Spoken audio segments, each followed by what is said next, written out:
So just saying, you can get closer to the interpreter so that you can hear. Yeah. Probably going to become louder here at several times. So I know the debate was really crowded, but I think that the other ones weren't as.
I guess I have to start.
boys. All right, boys.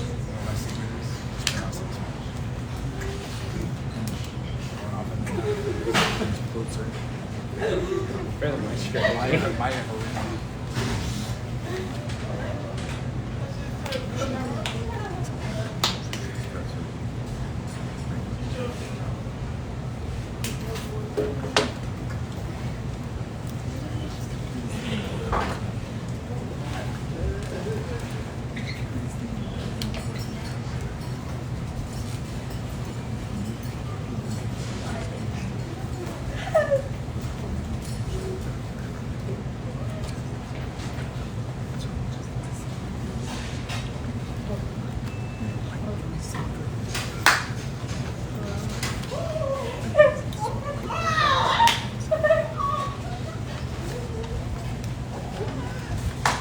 All right, all right, all right.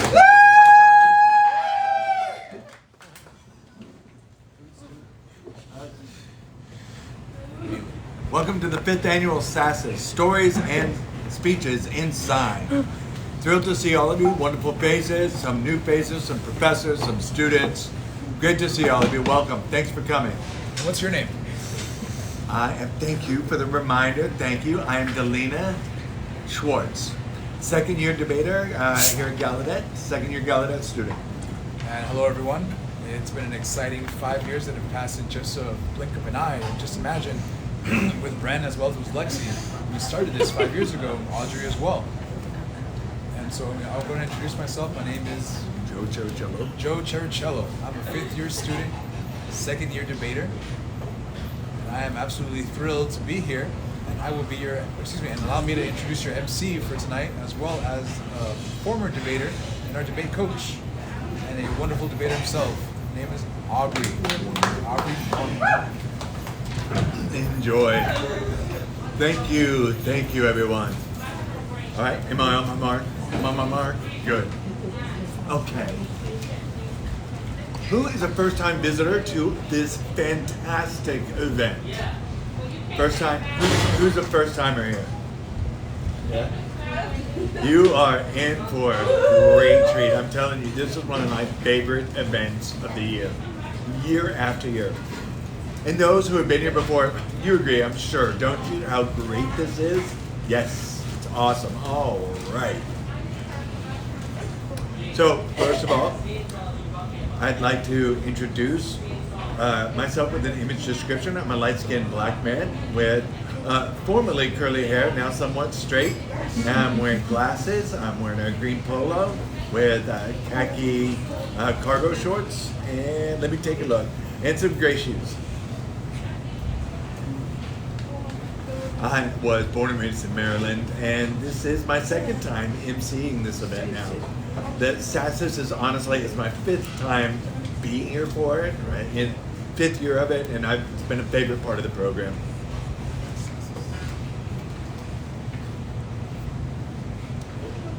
So, a little bit about the event. This is hosted by the CDDA.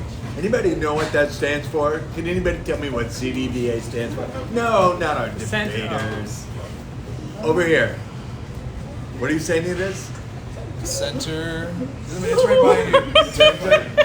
Oh, good eye. Somebody just told me it's right behind me on the banner.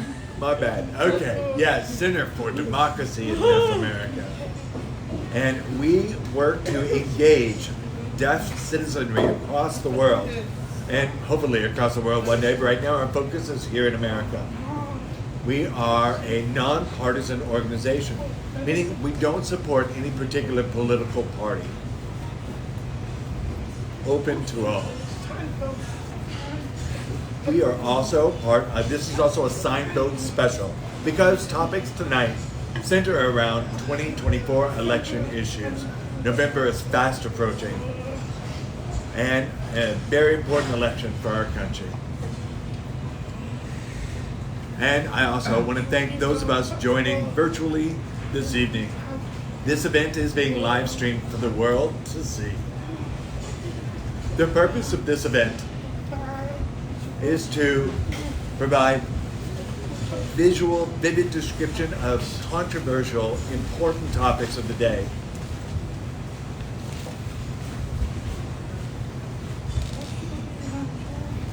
We also want to foster civility in our discourse, engagement, intellectual humility, and critical thinking, as well as curiosity and the ability to tackle controversy from varying views from people from all walks of life on things that we disagree with. These wonderful people here tonight are here to convince you and change minds. Now, I wonder how likely you think your minds are to change. Yeah? No? Yeah? Maybe? Yeah. Okay. Well, Confident. are we ready? Are we ready for a great night, team? Yeah.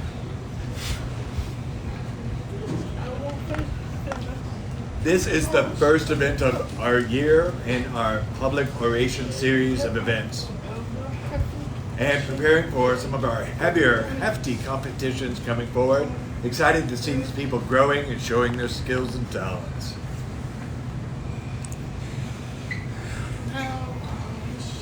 And now I'm going to shut up for a few minutes and invite our director. I'm sorry. He actually was recently promoted to executive director of CDDA, Dr. Brendan Stern.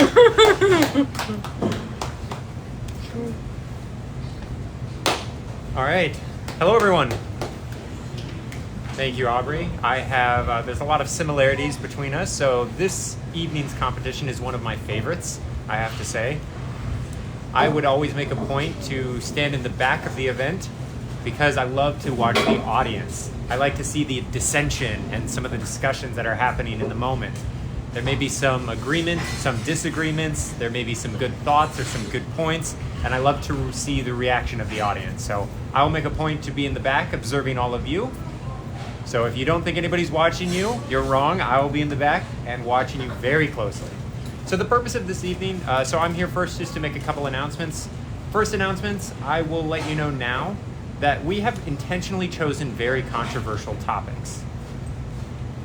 Now, do these debaters actually believe these topics? This is not the purpose of this evening. They may have chosen these topics not because of a personal belief or connection to them, but more to challenge themselves and to challenge the audience to get you to think in different ways.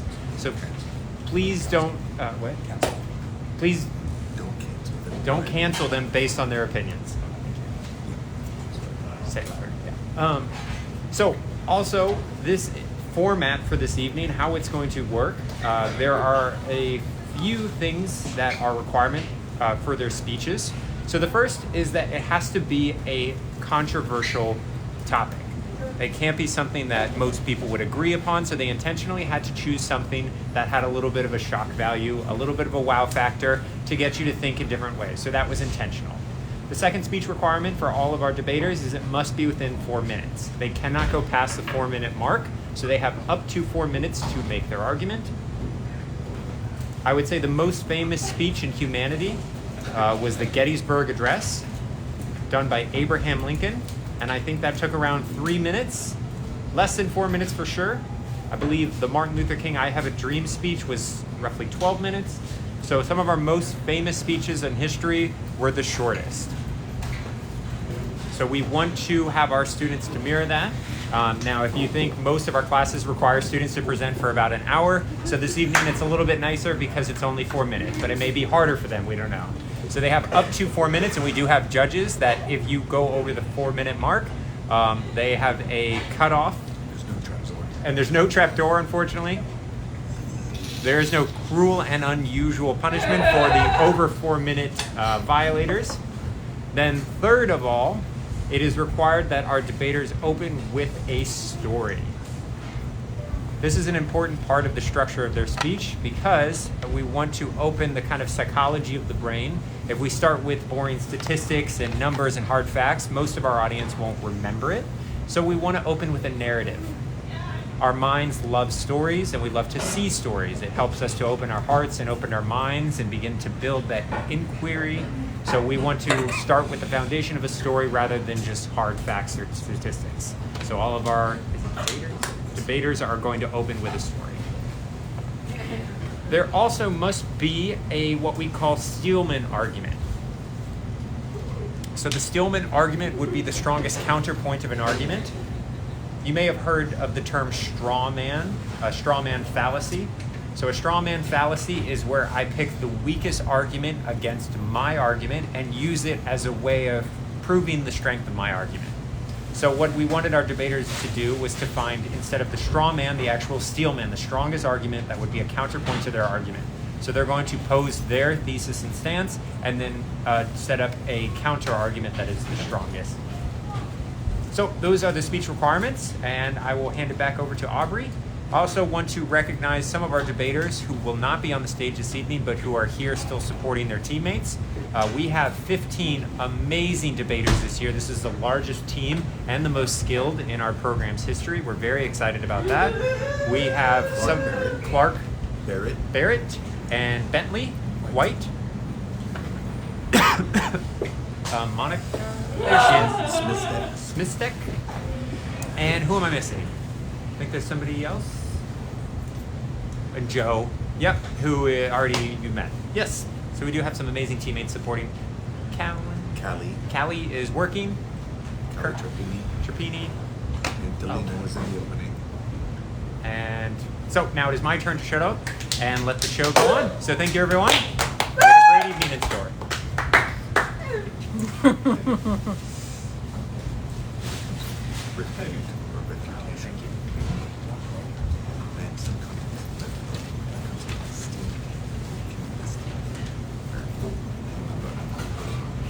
All right, you gotta check my lines. Forget my lines. Okay. So, it's too late now. But I was gonna say, I bet you're wondering who our fantastic judges are tonight. I'm gonna allow them to come up to the stage and introduce themselves and tell us a little bit about what their vision is for the event tonight and what they're looking for from our presenters, Dr. Loreen Sims and Dr. Billy Ennis. Does that look like me?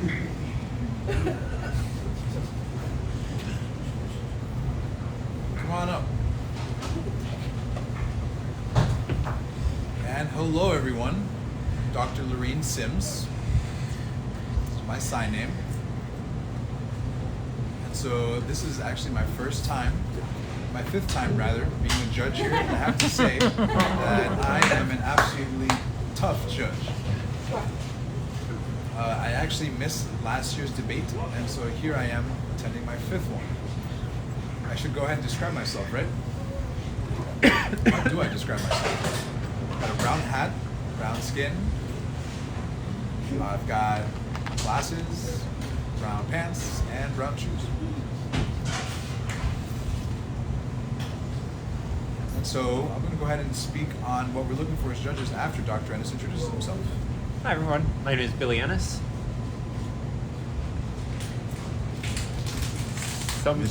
Some call me Mr. Ennis, Dr. Ennis, William. My wife is the only one who I feel like calls Jackass. So that's not you, that's me. Some students call me something else, but I won't say that here. Description of myself: I am a white man. I have glasses. I've got shaggy hair. I have a blue and green checkered shirt. I have blue jeans on and shoes. So that's me. This is actually my first time judging this debate. I'm very excited. I've heard amazing things about it. And finally was bribed into coming in here. So I'm very excited to be here. I'll tell you one important thing about this evening. So any history majors? Who are the history majors? Come on. I know some of you over here. Where's Aubrey? Lexi is Lorelai. former history major. Yeah, put your hand up. Come on now. Yeah, there you go. Nice and high. Thank you. So, Two debaters right now. one debater. I think we have one who is a current history major, and then two former history majors. The point in this is history majors make the best debaters. They're the smartest. So the ones that do the best and the brightest are the ones in history. So what I'm looking forward to the most is obviously the stories. So I grew up from a deaf family. My father loved telling stories that were very engaging, and he was an amazing storyteller. And I'm looking forward to seeing the stories from our amazing debaters. And actually, I forgot to mention my role here. So I'm actually the Chief Bilingual Officer, the CBO here at Gallaudet, sponsoring this event. And we are sponsoring this event. And so I used to be a department of educational faculty. Any educational majors here? Anybody? I see 3. Oh, we got a 4th one. All right. I just want to go ahead and just shout out for my education majors. And so, as the judges, what we are looking for you all is clear signing. I want to have clear delivery. I want to make sure that your delivery is relaxed. If you miss anything, I'm going to write it down. So make sure that your signing is clear, that your explanation is thorough, and that your content, as well as your narrative, all relate to your points and your closing argument. Make that argument seamless. So this is what we're looking for, is the delivery, coordination of the argument, and the clarity of the argument. Now, it doesn't matter whether I agree or disagree with your position, because I am setting that to the side. Instead, I am looking at what message you are delivering. And I will do my best to remain unbiased. Same for me. We have a list of criteria and story. So we have the criteria, the organization, the cohesiveness of your thought, that you're staying on track. So we have a specific rubric and criteria that we're going to be following, and I am very much looking forward to it. Oh, and last thing is that we will be giving the debaters feedback. We're not just going to go ahead and just give you morals and superficial comments. No, we're actually going to be giving you some feedback that you can take home back to Grinder if you want to.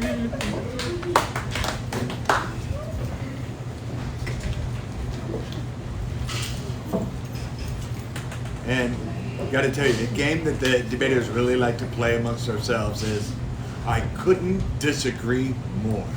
And so, Billy, I'm going to say I could not disagree more with you. The best major is history for debaters? No, by far, government. And for the people that are like crying back there, yeah, too bad. It's government. But it was good. So, another thing that debaters really like to do is engage in concessions. I concede history is a great major. However, government is still superior.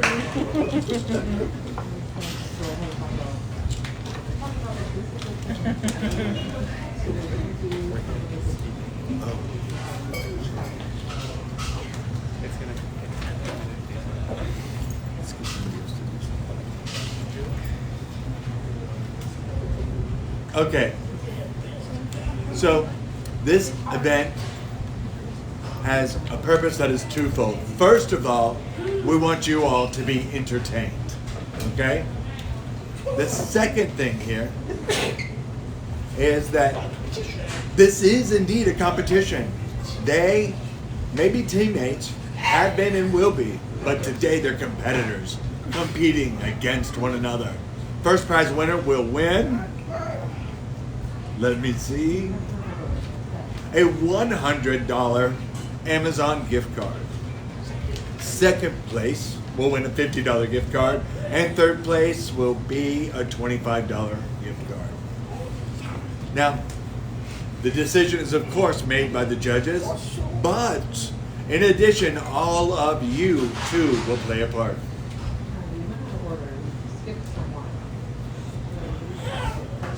So, the way we'll decide this is using a polling system. So before each debater comes up to present, we'll have a full QR code up here. Pre-debate and pre-presentation, you'll all cast your votes for your position on that topic. And then the presentation will happen, much more exciting than I'm making it sound. And then at the conclusion of that, we will have a post-presentation poll. You'll be asked the same questions about the topic again. And we'll see how much minds have changed in the room. And that will determine who the favorite is. So, Please give your full attention to our full slate of presenters tonight.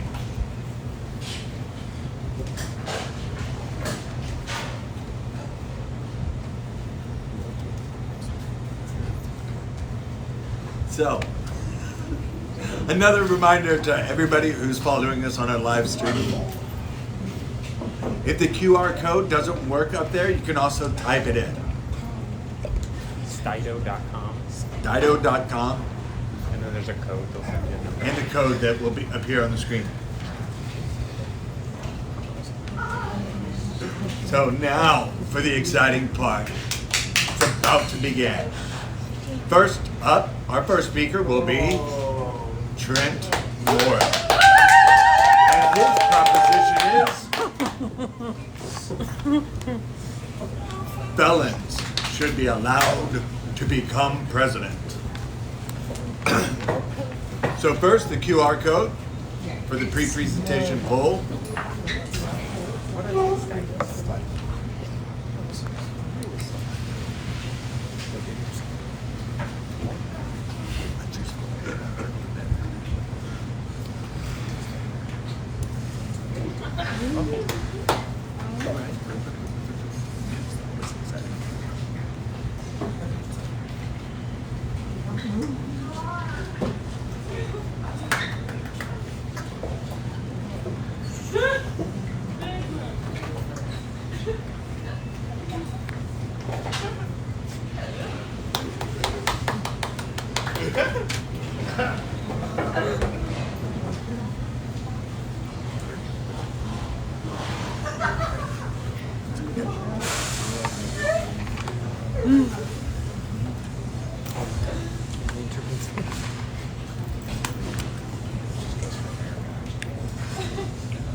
Okay?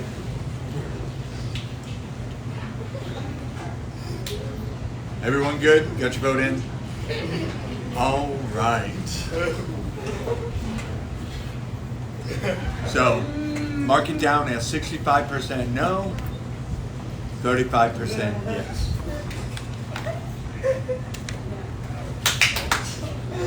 So right now, the no vote is 65%, yes is 35%. Trent's goal is to flip those numbers. Okay? That's the goal here.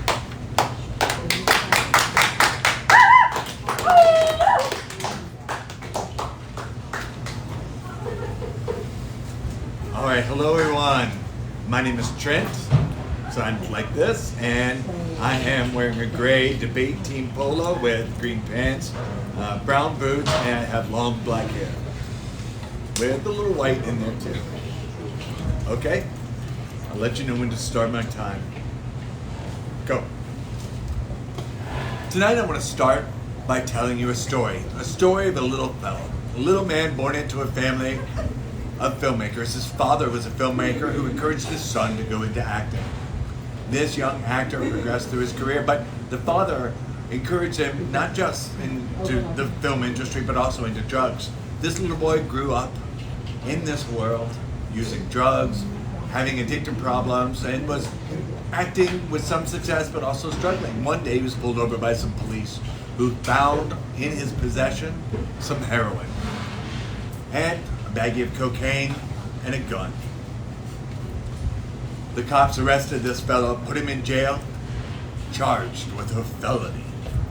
That man grew up suffering with jail, drug addiction, until one day he met a woman who saw something in him and worked to help him.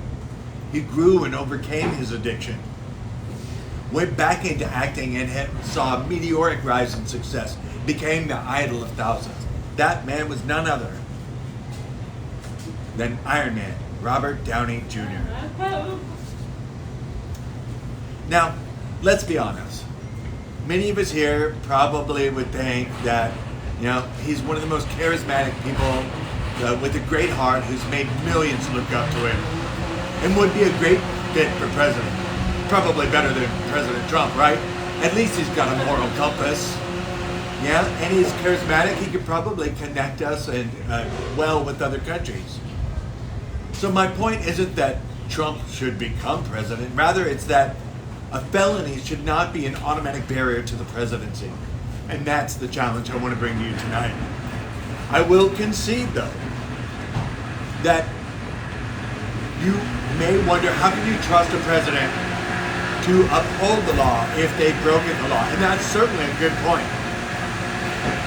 But the moral record is more important than the legal record.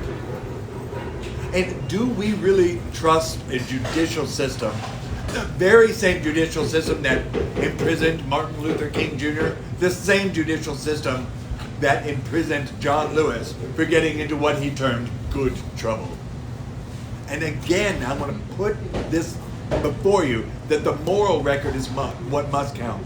Richard Nixon is signed with a sign name that implies his lies and scandal. Tricky Dick. Tricky Dick. And his legal record is nonetheless unblemished despite his crimes. And yet he was president. That's the judicial system we have. Now, let's imagine that we've got this barrier of a felony that prohibits someone from attaining the presidency. Does that mean that in the future we'll have people appealing potential candidates for the presidency based on their felonies who might be fantastic? So do we then use felonies and judicial systems as a political tool to eliminate potential competitors for the presidency? And let's also imagine for a moment that we have a fantastic candidate, one of you future debaters perhaps, who has decided to run for the presidency, and yet you haven't passed. Is that to prevent you and millions of voters from becoming president? Should the democratic process stymie you from that aim because of a judicial process? That's the belief that I want to challenge tonight. And do we really want a world where we look at and judge people based on a judicial record rather than their moral record? I think not. We seek a world where we can justifiably separate the moral record from that legal record. And that is why felons ought to be allowed to run for president.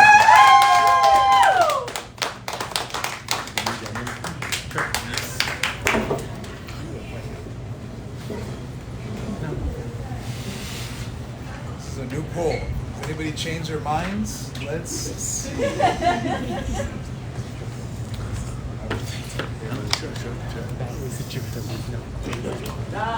That's one of those.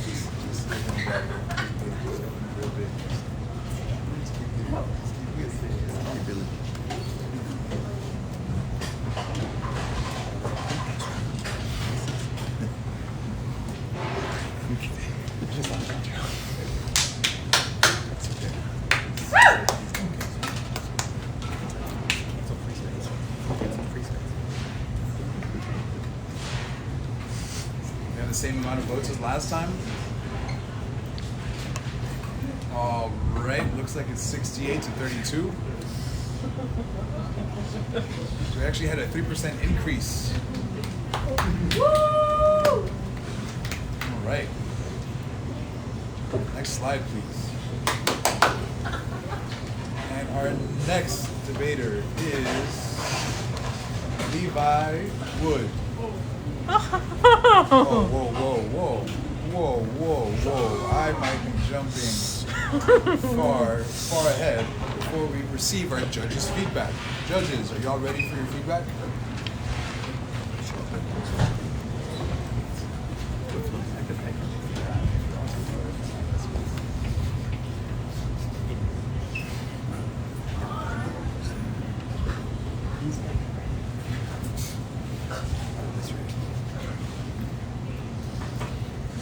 Give us just one moment till we fix the screen, please.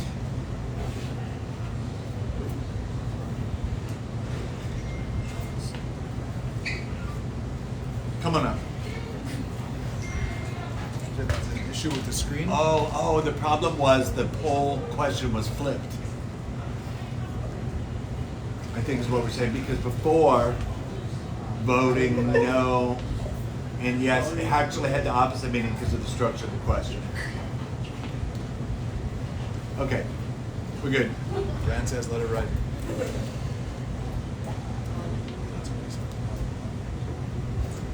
Okay, so the whole point is the vote is switched. Well, no, the percentages are fine. Yeah. Proceed.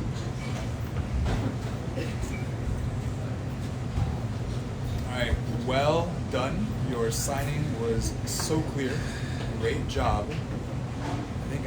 I do think that we need a little bit more of an organization in the argument, and I think that you also have to make sure that you have a clear idea in your head before you refer back to your paper for support.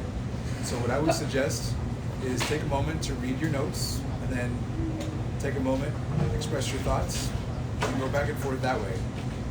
Where it just seemed like there were a couple of pauses within a single paragraph when it could have been a whole thought. So I'm just letting you know that I think it's better if you go ahead and deliver it all together. I think that would make for a more cohesive argument. But Thank you. Great job. I would say your rhythm, the repetition of it, I liked how you did that. Also, I think you switch it at some point in your argument. So, judicial code with a moral code, I think they switched the direction you set them up. So, just make sure that you're consistent. When you switch it, you kind of lost me a little bit. I'm sorry, what do you mean by the switch? So you suggested that, rather than a judicial code, replace it with the moral code. I'm not sure a moral code as the foundation of judging a president is better than a legal code, because it's not always moral. So your argument was going pretty well, but then at that point, replacing a judicial code with a moral code lost me a little bit, because then you can make the same argument again. Well done. Thank you.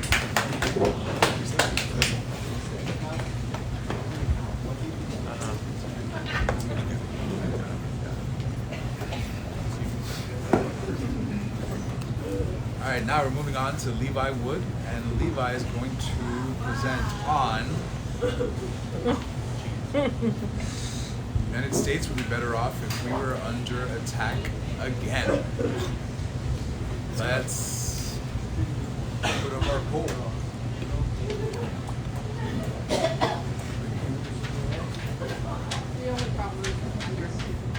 Oh yeah.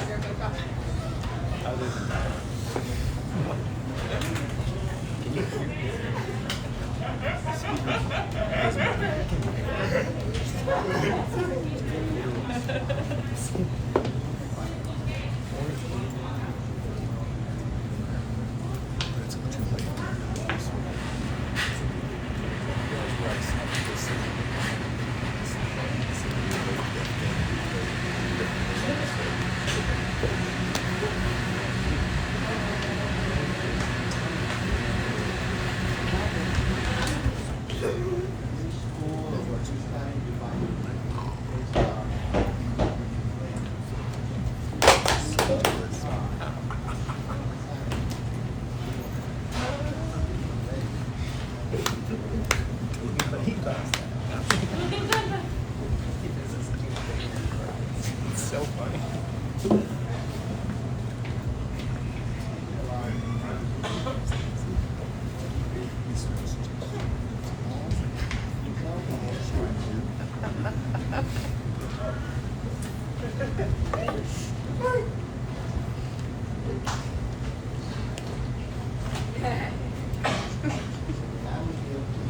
Please hold for technical difficulties.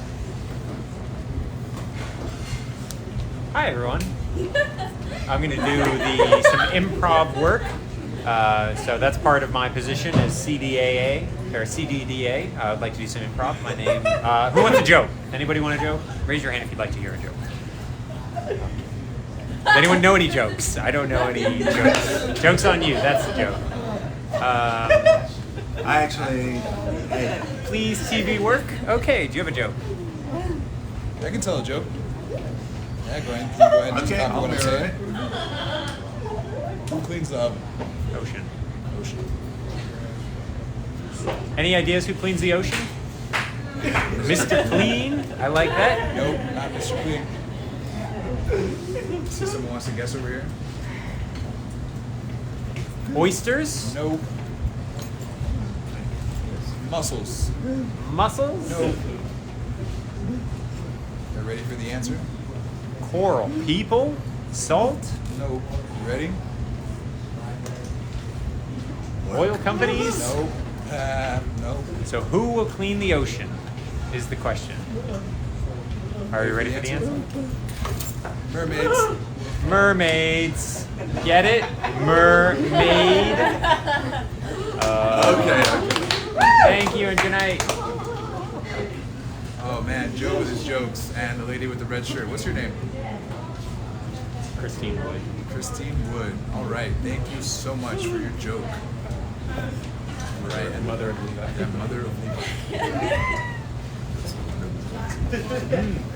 All right. So it looks like 76 versus 24% believe that the U.S. would be better off if we were under attack again. Would not. Oh, would not be. Right. Well, we know if.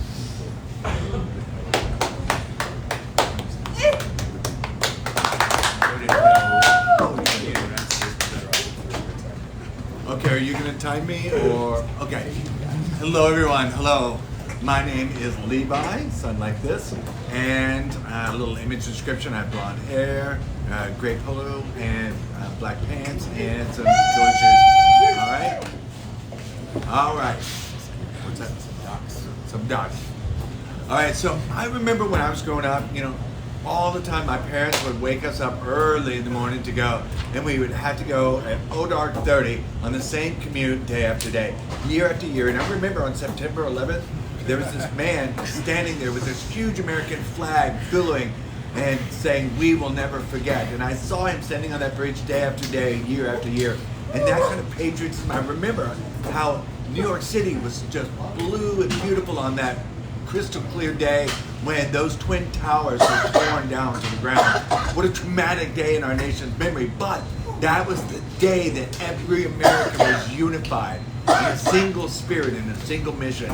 That unity is so important for all of us. Without that, the government will fall. All political systems fail, and with the division in our country between Democrats and Republicans, I have to tell you, the average government political system dies in 250 years, and the U.S. is 246 years old.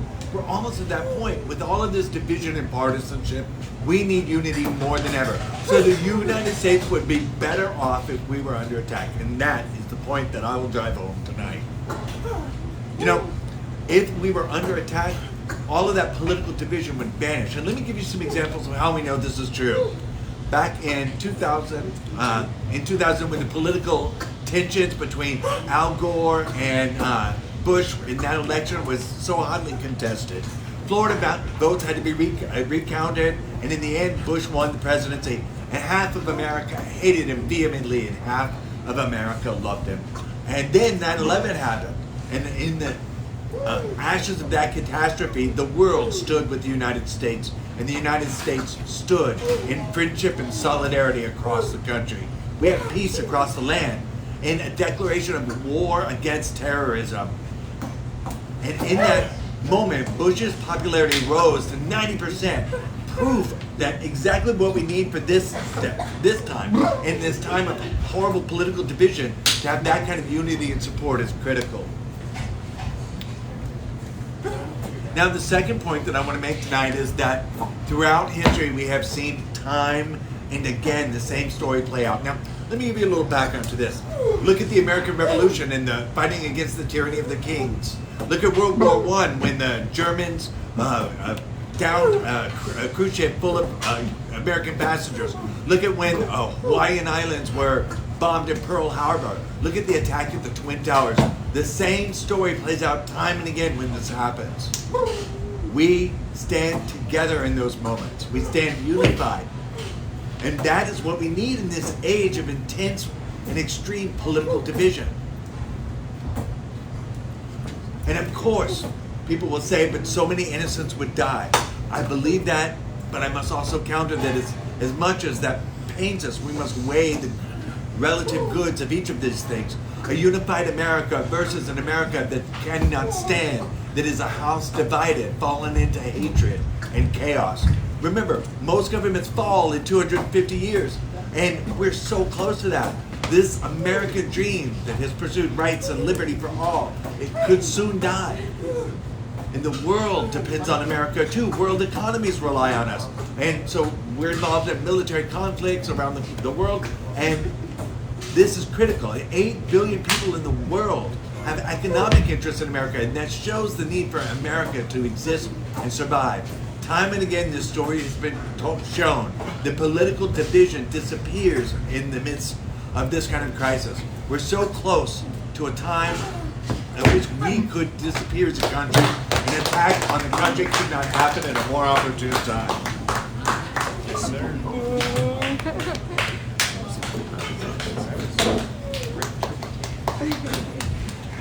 All right. Has there anyone's minds changed?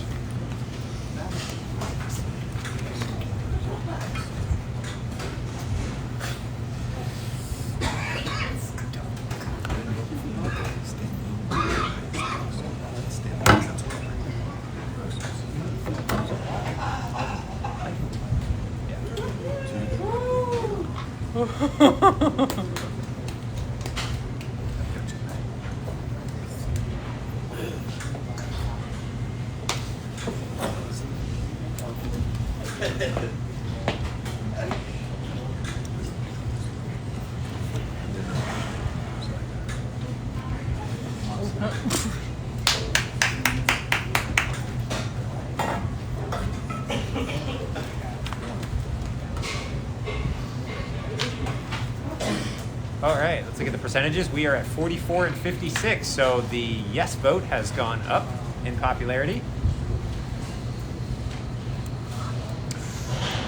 All right, I think we are set with the voting. Lock them in. I will hold my joke until after. All right, if Levi could come back up. Oh, I missed what the screen said. So it went from 24 and went up to 44%, in agreement with the statement that yes, America would be better off if it was under attack. So Dr. Ennis is going to go ahead and talk about the content, and I'm going to go ahead and talk about the delivery. So one of the challenges for your argument is how you regulate the costs of an attack and how you can control it. Maybe a small attack versus a very large attack. If you have such a large attack, that might mean nothing less of the economy. Also, the U.S. is pretty strong, relatively speaking. You said, what, 246 years? Right. So the democracy is pretty strong. The division may be stronger now than in the past, during the Civil War. So I would just say maybe adding some more counter arguments like that. So I want to say that your delivery was absolutely engaging. But I want to say that your finger spelling could have been a little bit more clear, and I think that you could have emphasized those moments a bit more before going on with the rest of your discourse. And also, I lost a little bit of the shame in your argument, where I think there was an issue with organization. I think you started off with the main point, but you lost me with a lack of transition, and that led me to your conclusion. And so I think it's very important that you make sure that you complete your introduction, your main point, and then finally your conclusion, in order to make sure that you have that cohesive argument while using that strong eye gaze that you did have to engage your audience. One more, I think, is you need to be a bit more clear and a bit more strong with your finger spelling. Keep that spirit, keep that fire, but make sure that your finger spelling is slightly emphasized.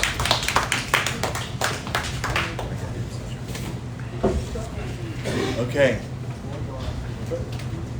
All right. Joe inspired me to tell a joke then, before we move on. You know, it's pro versus con, right? Pro, con. You with me? So progress, the opposite of progress must be congress.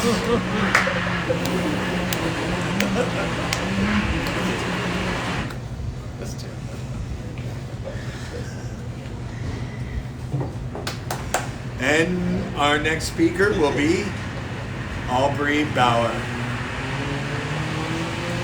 who is taking a position at standalone DEI, meaning diversity, equity, and inclusion programs at colleges and universities should be abolished.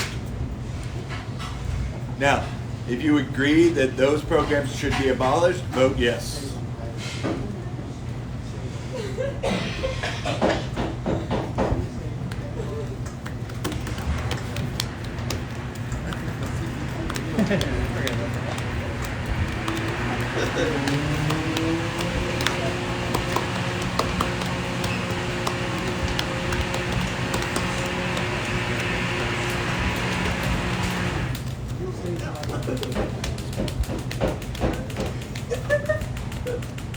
Well, you got a tough job ahead of you, Aubrey.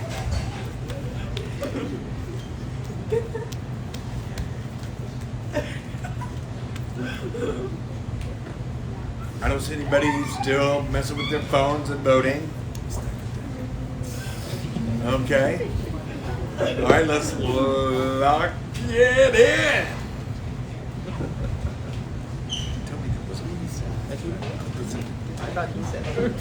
What was that? 21% said yes, 79% said no. So Aubrey's going to try to turn the tables on that vote, all right? Change some minds tonight.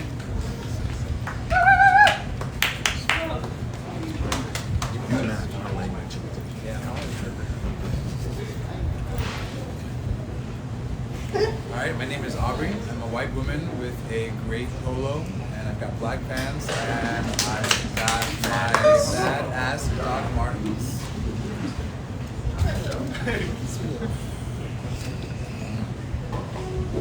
So last November, I had a friend who posted 75 flyers in defense of the innocent hostages taken by Hamas, demanding their safe return. Pro-Palestinian flyers were also posted, and within 24 hours, SEL took down all of the flyers for fear of upsetting the diversity, equity, and inclusion program and offending someone. I thought that university was a place where we could freely express ourselves, but instead we were silenced. And so I'm wondering, what's the point of having a university education if we're unable to go ahead and express ourselves freely? Especially when the intent behind the university is for us to engage in a variety of perspectives and to encourage our use of critical thinking. And so we, while supporting DEI's general purpose, we have an issue on the stance of taking away the responsibility under the DEI policy to go ahead and solve every single issue and instead prioritize safety over expression. So my first point is the fact that the DEI program, more than anything, actually takes the responsibility away from the faculty as well as the departments and their students to engage in those everyday conversations. For example, in UCLA, they have a long-standing DEI program, and the Hanover Research Institute has actually realized that most of the faculty and students do feel marginalized, 53% of them, in fact. And so instead of keeping that responsibility within the faculty and the departments, the DEI office takes care of everything.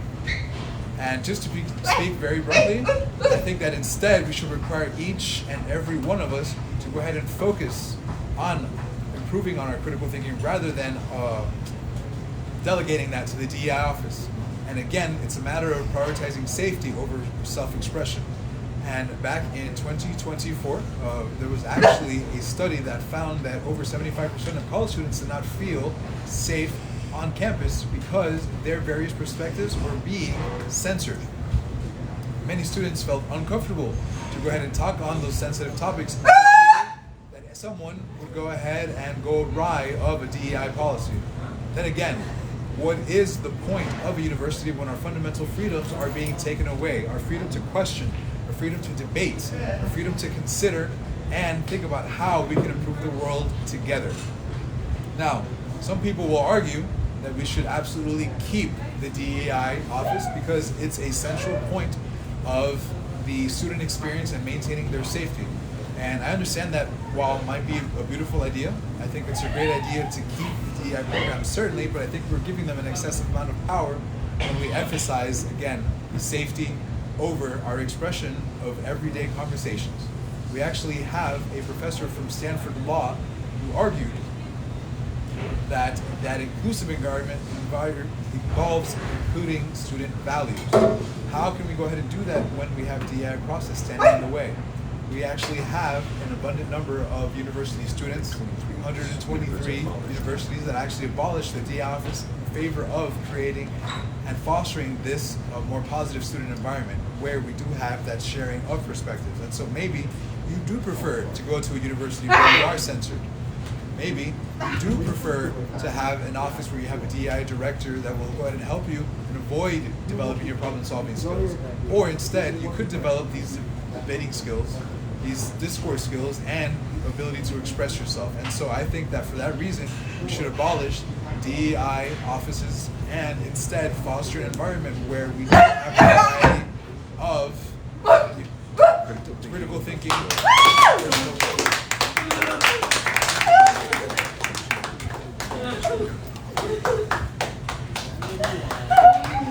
All right. So let's see if any minds have changed.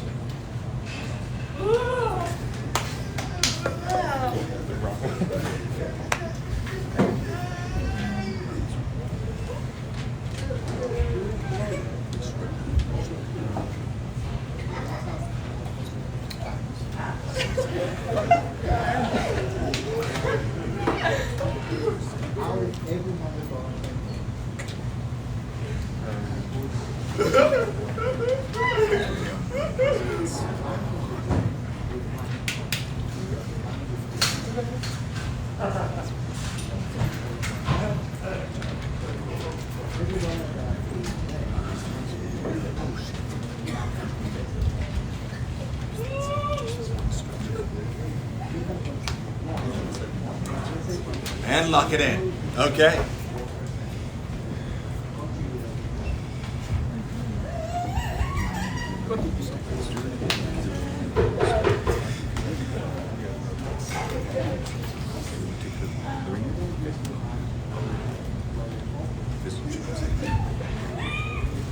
Okay, so 21 yes and 74. Up to 74, yes. Up to 74 yes. Okay, so ready to bring up the judges? Okay. I may not know the, the finer points of the debate, but the jumping is part of it. I don't know, maybe it wasn't. But your delivery was excellent. It was very, very smooth. You didn't look at your paper, which very much impressed me. You know your material, which I love. Louder. Yeah, I know. I thought you did a great job. No, in relation to your content, let me go ahead and just organize my thoughts myself. I think that your content was clear in terms of how people should develop their critical thinking. I don't think that there was enough meaning as to what critical thinking would be exactly, right? What elements of critical thinking were you looking to elevate? And so I think that critical thinking could mean that I could go ahead and justify or find reasons against what it is that I'm doing, as opposed to simply telling people to generally improve their critical thinking skills, right? They're not left with much. And so I think that part of the content is important because you're talking about the abolishment of DEI, but then you're also encouraging students to go ahead and take a deep look at themselves and recognize that they have absent critical thinking skills. And so I think that would have been a very powerful point as to why we should abolish DEI. Many, many thanks. Thank you.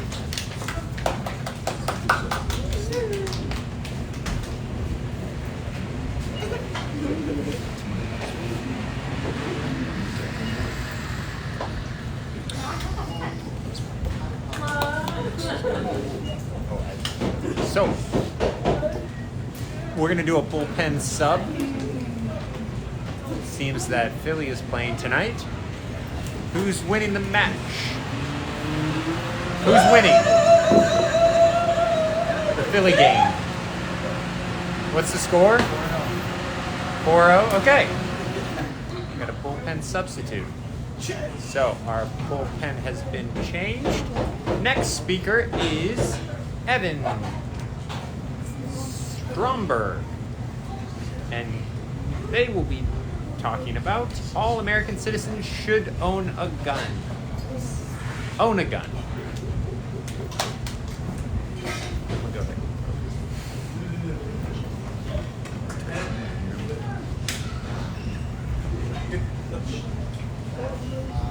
Correction. All Americans should be given a gun. That is his proposition. All Americans should be given a gun.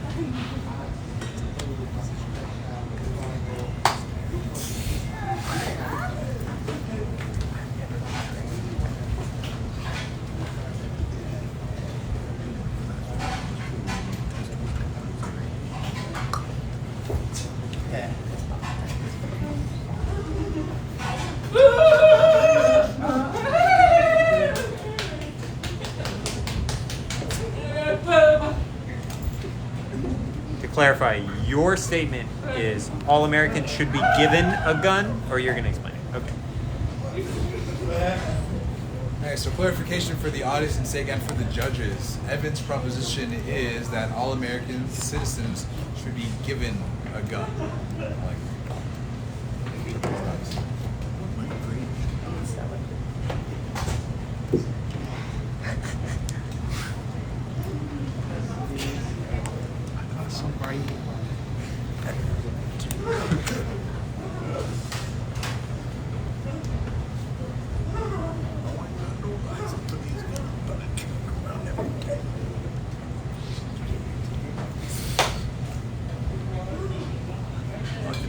All right, log it in.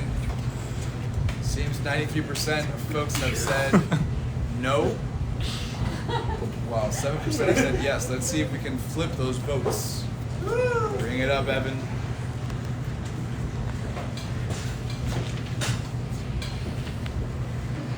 Hello, everyone.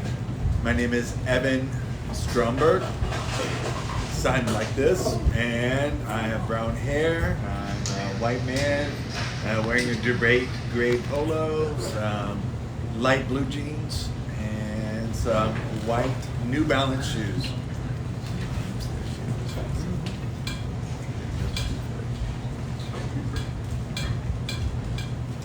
Imagine we're walking down the street and somebody comes up to you suddenly with a gun to your head. In that moment, would you rather have a way to defend yourself or leave your life in someone else's hands? If you wait for help, it might never arrive in time. And American cops have a response time that's not good enough. And that's going to be the difference between life and death. We all want safe communities where we feel protected. The United States Constitution ensures the right to bear arms, but not all American citizens have the opportunity to protect themselves with arms. We should give all Americans guns because standard gun ownership across the board would allow every American to defend themselves. It would give protection from harm, which is a fundamental human right. And providing every citizen with a gun would ensure that we can defend ourselves against threats, and it would encourage equal self-defense rights across the board. And this must be done in tandem with education so that everyone knows how to properly care for and use a gun.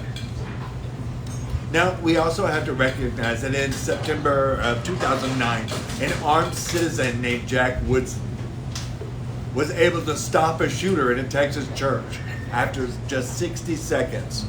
And many more people would have died that day without his fast action. So having an armed citizen who is also trained can make the difference in a life-threatening situation.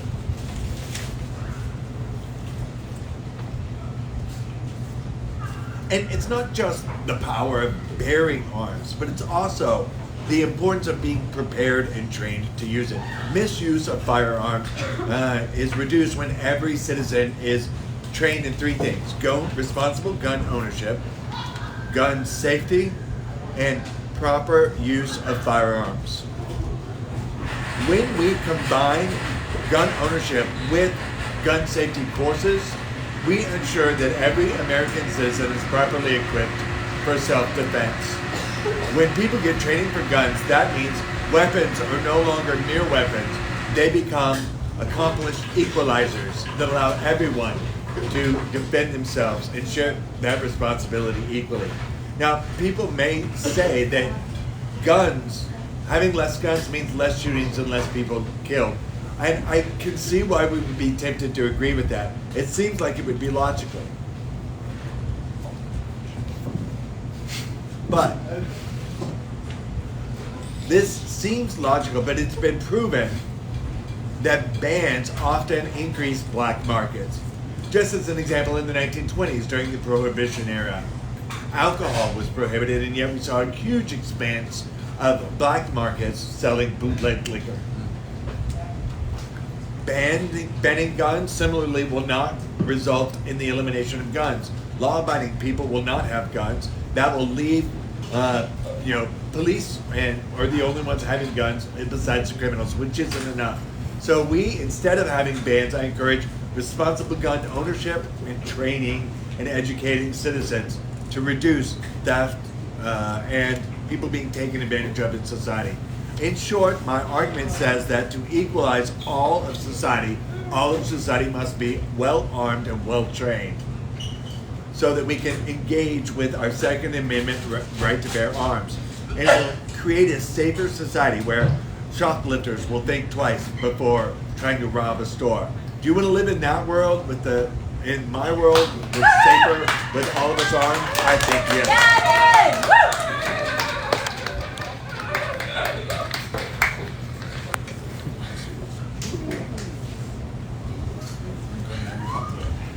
Hard part's over. All right, we have a new poll. Do you agree or disagree? Let us know.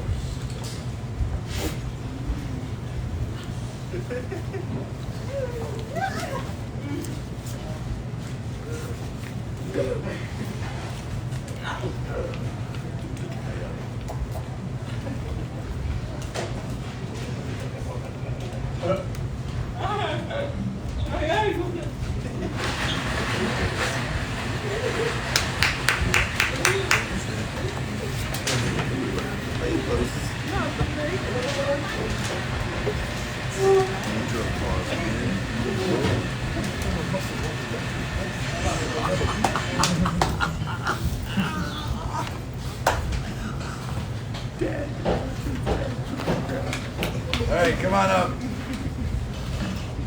I'm going to go ahead and talk about the delivery while Dr. Ennis talks on the content. Hey. So, Evan, move on screen.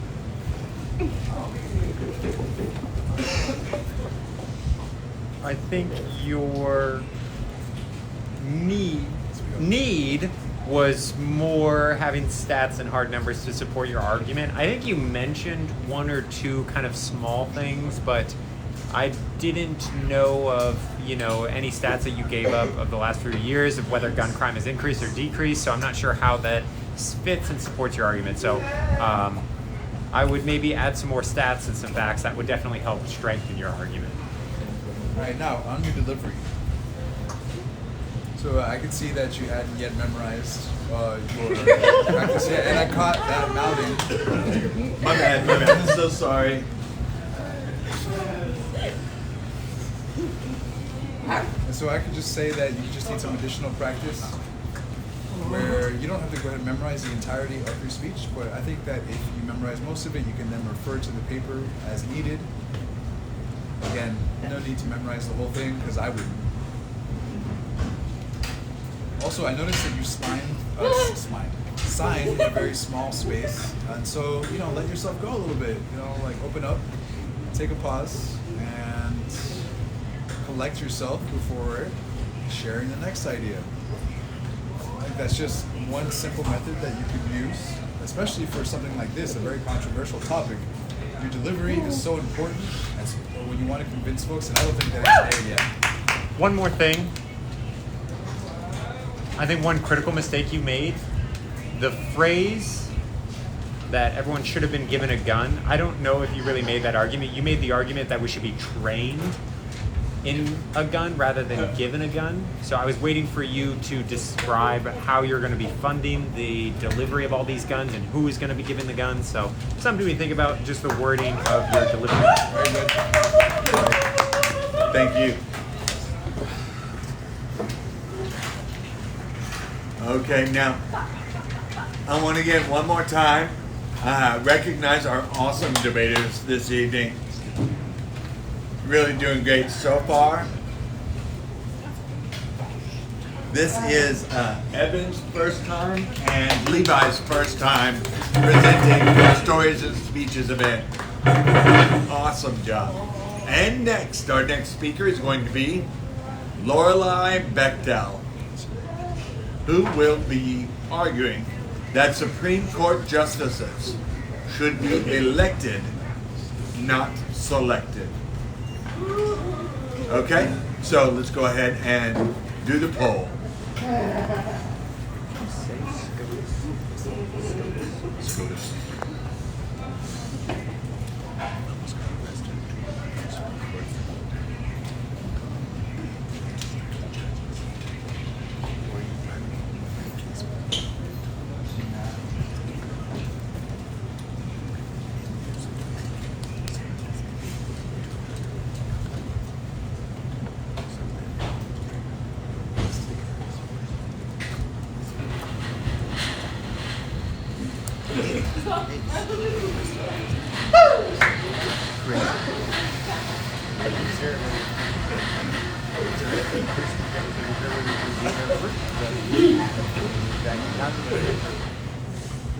Okay.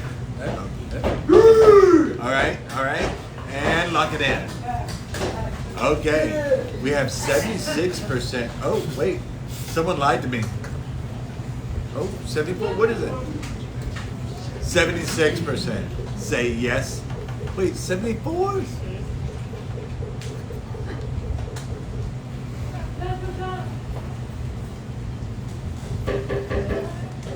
Okay, 74 in favor. So Lorelei's goal is to get all those no's up in the yes category, okay? Are you ready?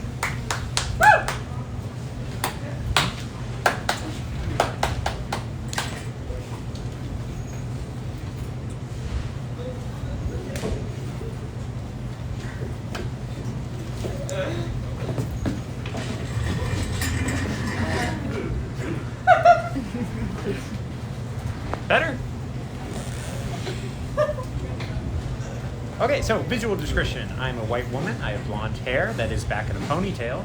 I'm wearing a gray debate team polo that says Gallaudet. I have black pants on and black shoes. And silver earrings. And glasses. Glasses are important. One other important thing before I start, the Supreme Court, you will often see abbreviated as SC. So before you start the time, that is just an abbreviation I'm setting up. Good? Is everyone ready? Let me check the live stream. All right, we are set. So you can start the time. So back in 2018, Dr. Christine Blasey Ford testified in front of Congress and the Senate that Brett Kavanaugh, who was being considered for the position of a Supreme Court justice, had sexually assaulted her when they were in college. They regarded her testimony as invalid and continued to elect him to the Supreme Court regardless. 59% of Americans believed her story and felt that he should not be appointed to the Supreme Court.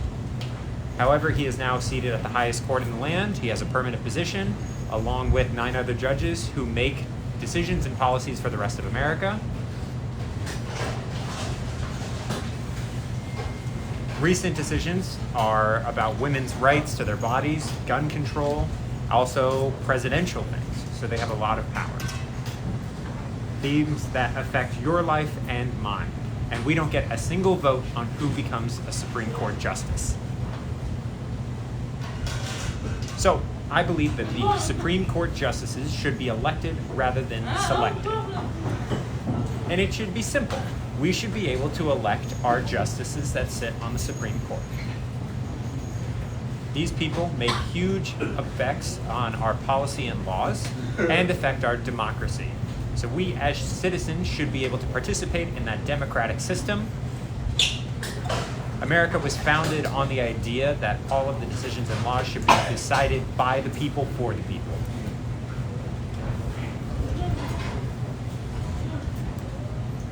We have no representation of the Supreme Court currently because we don't elect them.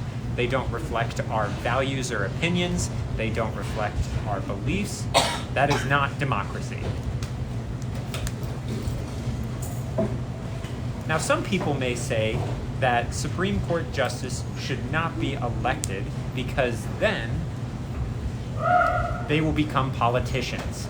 Rather than just being in-partisan judges, they will become politicians looking for campaign funds to be elected. Now, that's a valid concern. We already have enough of that influencing our political parties as it stands. Both our Senate and our presidential races are elected officials, and that definitely affects the political system. Now, in 2017, the Republicans actually denied Merrick Garland appointment because they wanted to wait until the election had been completed and the next president who was elected to choose the Supreme Court justice. And they wanted a Republican. And so Trump was then elected and decided to appoint the next Supreme Court judge and was making it was his own responsibility to appoint that Supreme Court justice. That's not fair for the American people to not get a say in who gets appointed.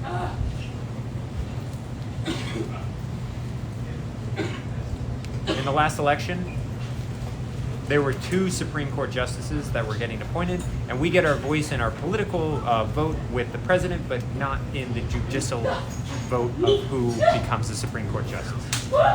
And that's something I completely disagree with. Your vote should matter. It should be heard on who becomes the Supreme Court justice. And to help reduce political divide, it would be something where you can elect somebody who best represents you. It would help build a stronger Supreme Court Political partisanship. and reduce political partnership because you, the people, get to vote, not politicians deciding for you. Thank you.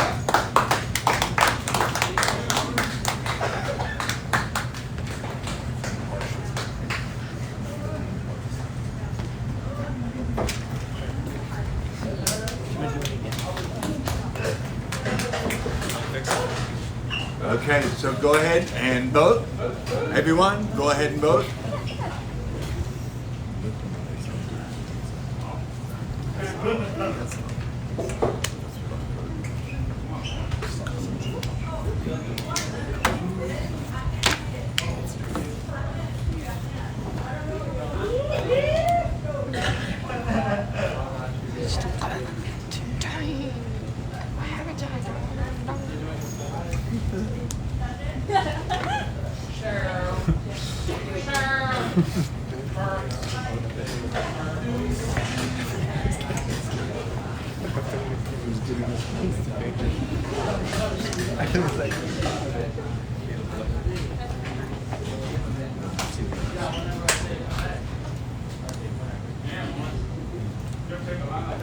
Okay, so we're going to lock in those numbers now. Now, before our numbers before this were 74 on the yes side. We have an increase now of, what is it? So we went from 74. So, oh wait, I've already forgotten the numbers again. Okay, we saw an increase. Here's the important piece. 13% increase in yes votes. Good job. Okay. So that was Lorelei Bechtel. Remember that name. So our judges are deliberating.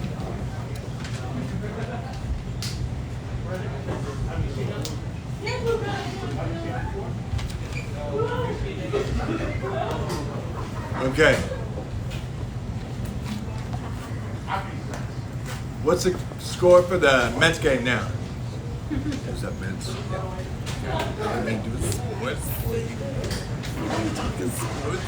You sound so sporty. Sporty spice. All right, are we in frame? So, Audrey, Aubrey, would you mind putting up the slides, please? Whoever's in charge of that? Lexi and company? Lexi and Brad.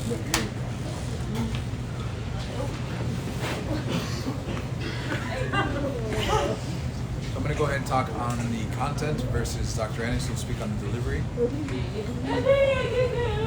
So I'll be honest with you, I think I'm a little bit lost in terms of your argument and how it all connects. Because you're talking about election versus selection, but you weren't really clear as to what that separation is between the two, nor what the issue is with the selection versus election. That part wasn't clear at all, and I think you actually conflated the two issues. And so I think that just saying that it's about democracy is an oversimplification. So I just want to make sure that you follow through with all of your arguments throughout your entire presentation, because again, when you're talking about election, you need to talk about what the issue is with that versus the issue with selection, their respective impacts, and then talking about them sequentially, just for more effective delivery. I like the choice that you made to stomp your foot when you were emphasizing a specific point. At the same time, I think as a news signer, you have to be prepared more in advance. I'm sure you were nervous and you probably went through it a little bit fast. I think your delivery got a little bit harder to follow as you went through it. So I think preparation is going to be your friend. I know you have an argument in your head clearly, but it's maybe not signed as clear as it could have been. So preparation. Thank you. Thank you.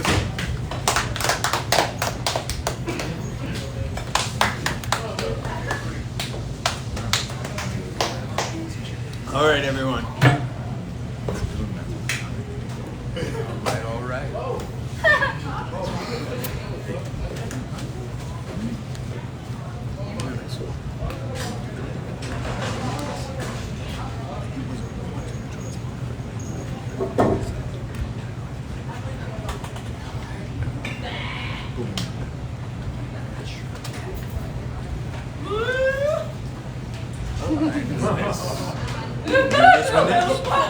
Okay. So our next presenter is Nicole Hicks, who is going to present on the proposition that pornography should be banned. Are you ready? They got to vote before, right? You're right. All right, let's do our poll.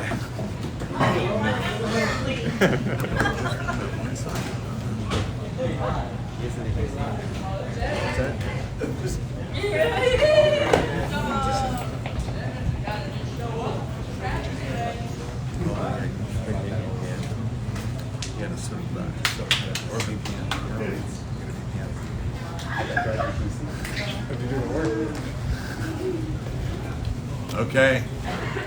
Everyone voted? This is a little crazy.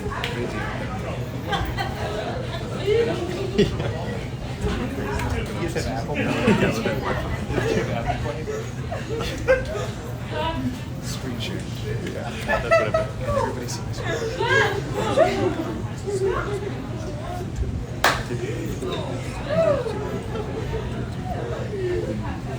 Okay, so now we're going to lock in these numbers.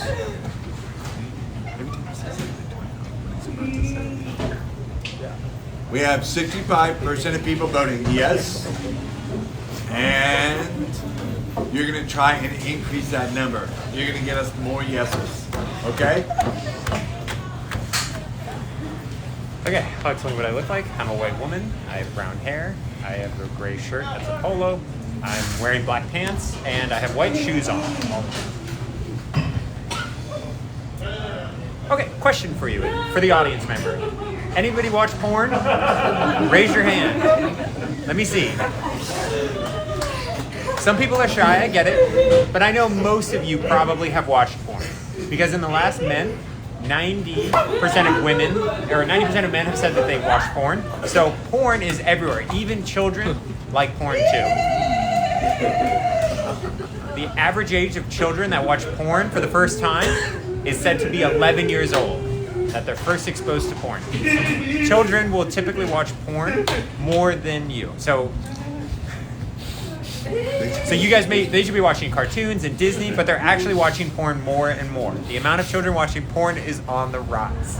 And they might be watching more and more outlandish things. They're searching things like incest or race play, stepsism, slavery porn, worse and worse topics that are becoming more and more graphic. 88% of porn today shows violence against women.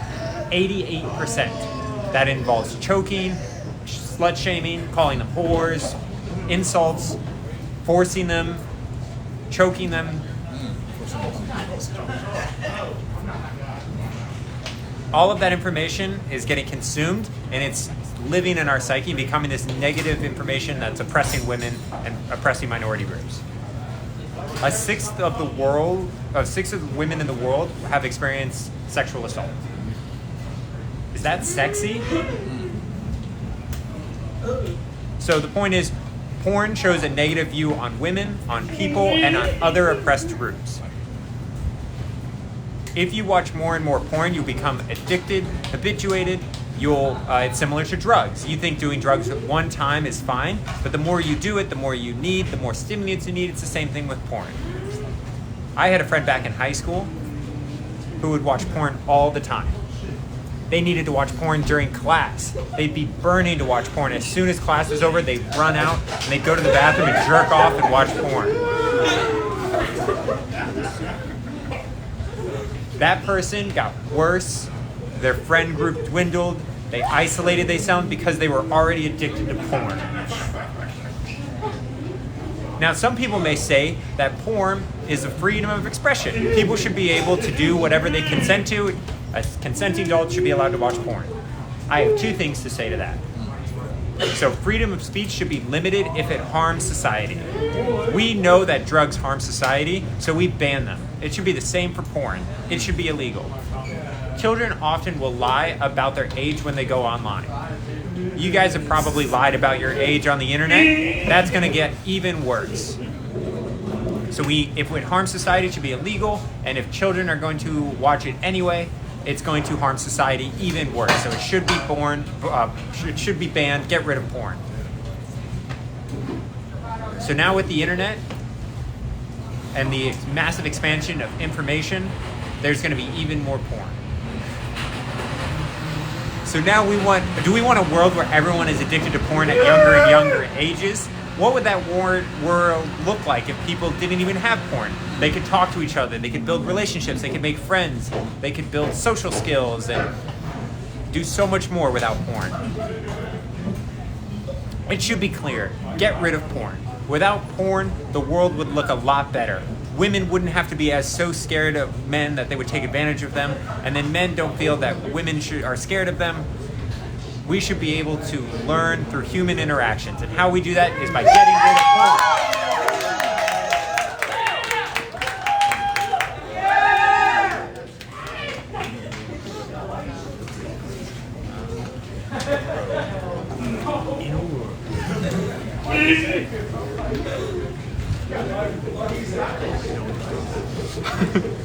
It's a bold statement.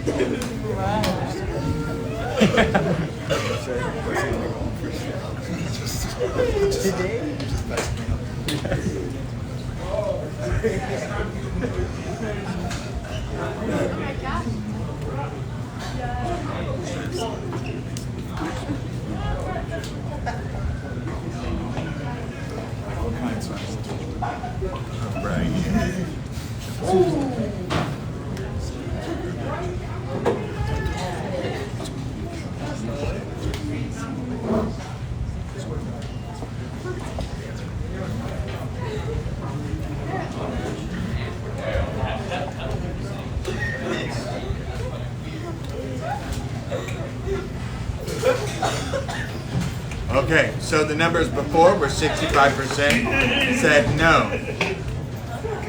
And so now the no's have shrunk to 30%.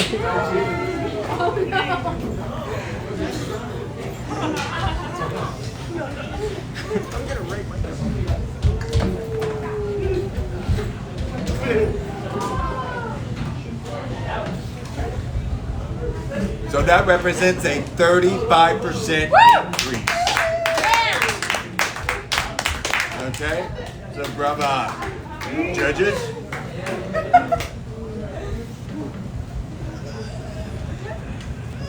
Alright, go ahead and speak on the content, Dr. Ennis, and I'll speak on the delivery. Couple things. First, I think you made a really wise choice with how you opened it. How many of you watched porn was a really jarring question, but it was a great opening. It was a great hook. I like the stats that you posed. They're a very strong argument. One thing, The Steelman. the Steelman you said, that didn't really line up. You didn't really answer. You didn't come back to it. Other than that, I thought it was good. So I'm going to go ahead and comment on your delivery.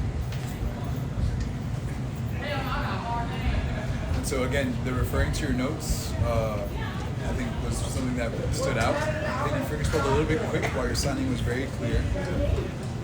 And so again, I think that you should make it a point just to memorize your speech in parts and then go ahead and relay it to the audience. And then maybe I'm a little bit old-fashioned, but I'm not sure about jerking off in front of the stage. Maybe there's a different way. I mean, seeing the audience likes it, but call me old-fashioned. It's college. Yeah, but at the same time, we have parents and a wide variety of audience. And so, do you think that maybe in a debate that's open to the public, including children, yeah, would you go ahead and just spell it? Would you sign it still? I'm not exactly sure, but I think that's something that we can go and think about how we can practice.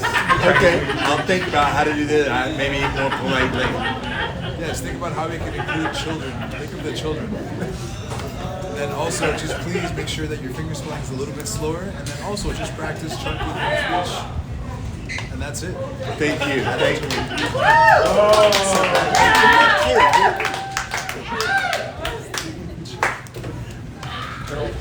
Okay, so and that is forever immortalized on video.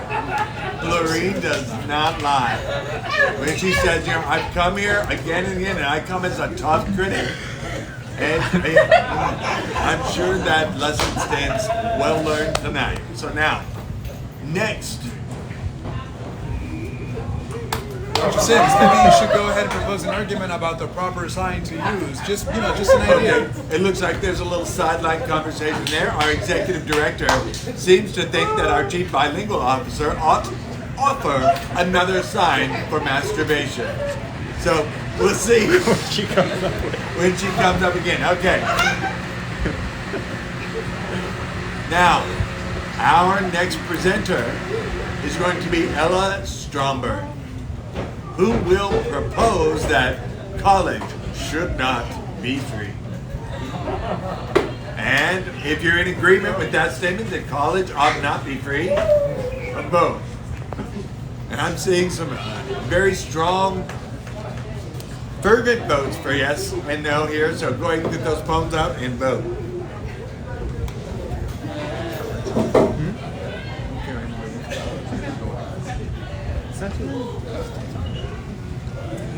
So if you think that college should not be free, vote yes. Yep. So if you agree with the statement up there, click yes.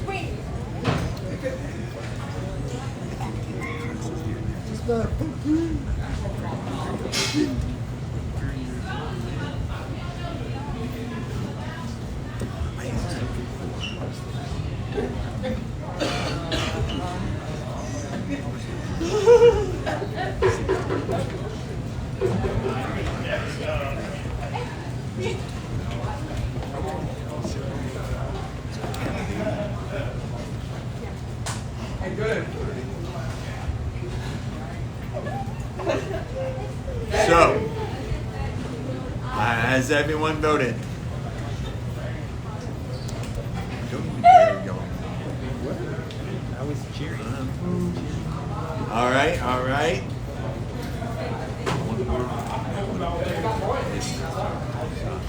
All right, voting is closed.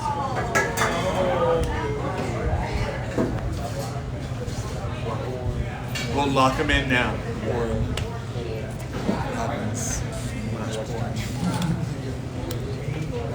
Okay, we had 61% say no, Let's see if Ella will change minds tonight. Good luck, prick a leg.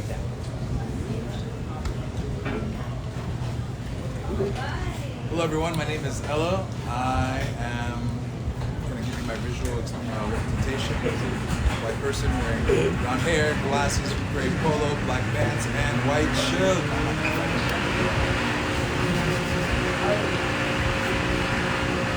Imagine a world where you have free college, you enter your dream university.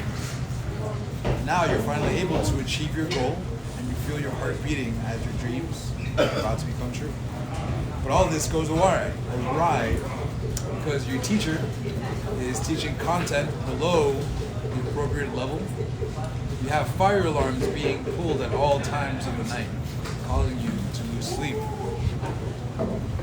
And so some of your wealthier friends have transferred over to more wealthy institutions where they actually have more individualized education. You realize that free college is not the way. In fact, it actually takes away from the quality of a college education if it is free. Now we already have experiences with the FAFSA system and how stressful that can be. That's not going to lead us to the outcome that we want. And so college should not be free because instead it pushes lower income students and degrades the quality of their education. And so college benefits higher class students more so than lower class students, and takes away the support from those that need it, especially that necessary government support which leads students to go further into debt. And the idea of free college was introduced in England until about the 1800s, until 1960 to 1980, when we finally realized the different demands that were placed on the system, including several caps, which meant that those students who are lower income and would actually benefit from higher level of education would have a distinct disadvantage. So at the end of that period, they decided to end the free college period, and so why are we attempting to recreate that here in America? Enrollment caps only pushes lower students away, and so that has been proven to not be effective. When you have the quality of education dependent on the price, that means that now your degree is equivalent to the price that you pay for your tuition. So if you want to have top level education, you have to have top level tuition. So in Pennsylvania State, they actually have scholarships that are given to students who have graduated from a local high school. Up to 100% of their tuition will be covered. And so many students have now been going to that particular university as opposed to community colleges because the price has now gone down, thus making their degrees more accessible and less valuable. So if you make college free, that means that the quality of education is going to plummet, because that means that value of degree will plummet alongside with that same value paid in tuition. And so we believe that not providing college for free is actually a better way to serve lower income students in a more equitable way, and in fact to promote the objective of equity rather than to take away from it. So lower income students who come from lower income households actually have higher barriers in entering higher education, more so than a community college level. And so do you want to go ahead and pay for your middle class?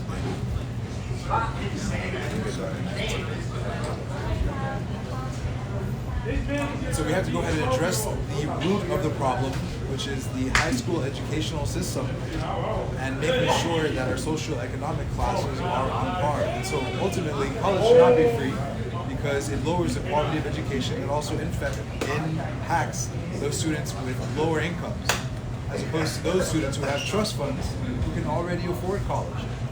Why make it cheaper for them? So instead of making college free, we should go ahead and reform the current system, including FAFSA, and the way that we interact with the government support subsidies, and eliminate it altogether. So instead, we should invest in lower income students who are already facing challenges, and by investing in them, we can actually continue to support those who are struggling. And if you agree that we should go ahead and build a more equitable and educational system of high quality,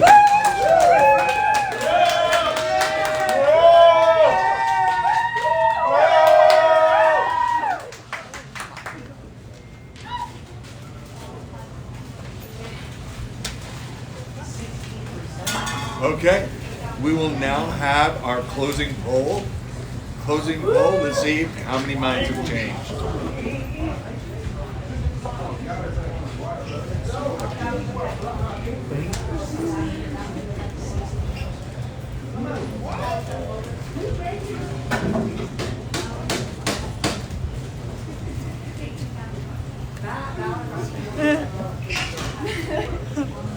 All right, powerful. Okay.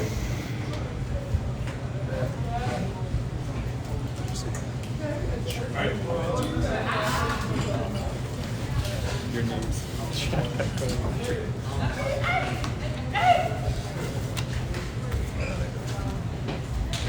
Okay.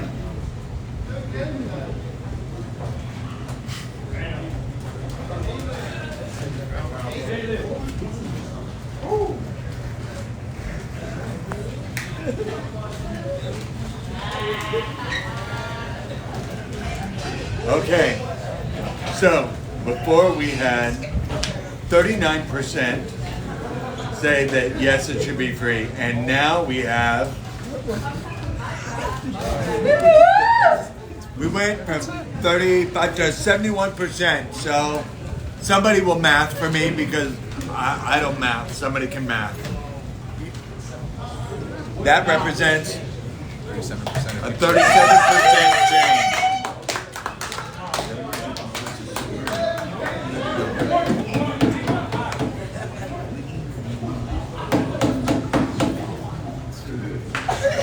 Aubrey.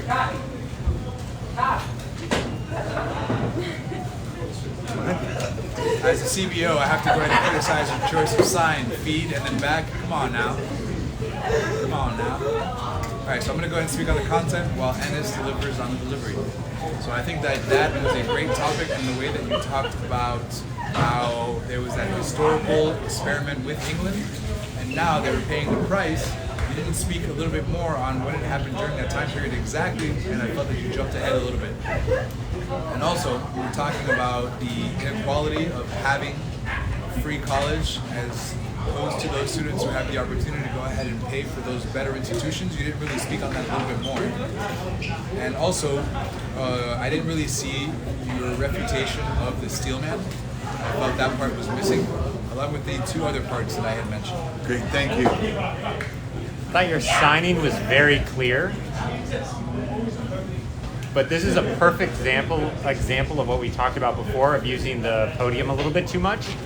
You had great eye contact, but you would refer to your notes a lot, and that was kind of distracting.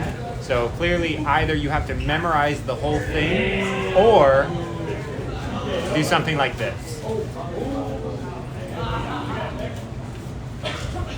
But signing from the sheet, you kind of lose the audience. I feel that. Okay. Thank you. Thank you both. Very, very good.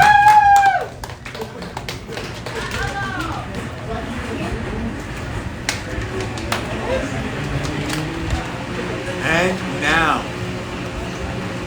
the way I signed that made the CEO upset. And I am once again criticized. For what have I been criticized this time? As long as you don't say upset. Okay. They misspelled their last name. Okay, I got you. And next, we have our next speaker, and I've been practicing her name all day. So if I get it wrong, you have all my permission to beat him, okay? Our next speaker is Hiruni Wapateranage Hewapateranage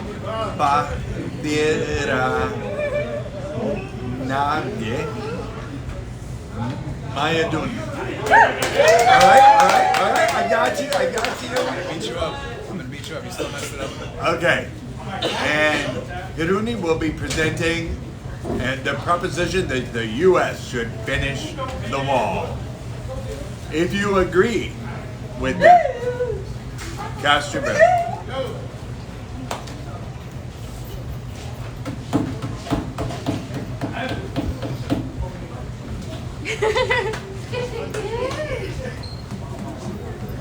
All right. I know we got more voters out here. Vote away. Cast your ballots. I know I did. I remember last year. I was like, I'm on board. I was on board with you. Read it, man. All right, we have 76% saying no. No, the U.S. should not finish the wall. And now, our last presenter of the evening. Wait, right? Lock it in, lock it in. Lock those numbers in. I already said 76. Okay, so it's 78% now. And we have said, wait, no. Let me backtrack that. We have, last but not least, Runi come to the stage.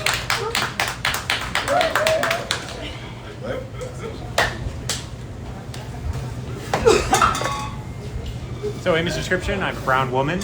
I have a gray polo on that says Gallaudet Debate. I have plaid pants and white shoes.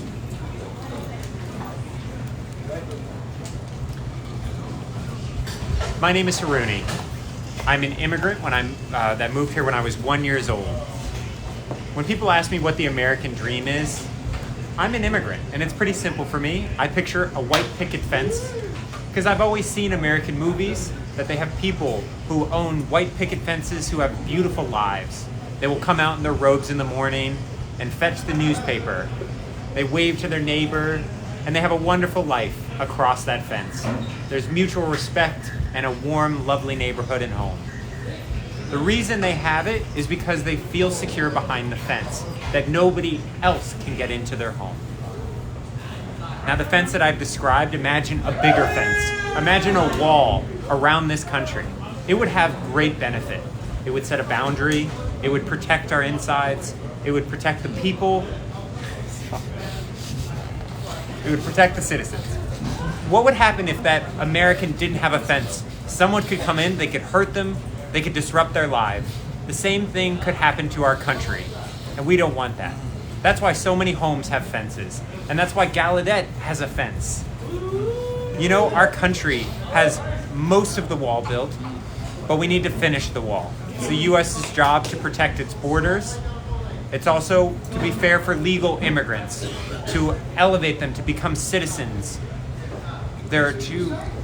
So a wall would benefit the border security, as well as Homeland Security has already said that San Diego has a 12-mile section of the wall, but they need a lot less agents because of the wall, so they have reduced their numbers by 150.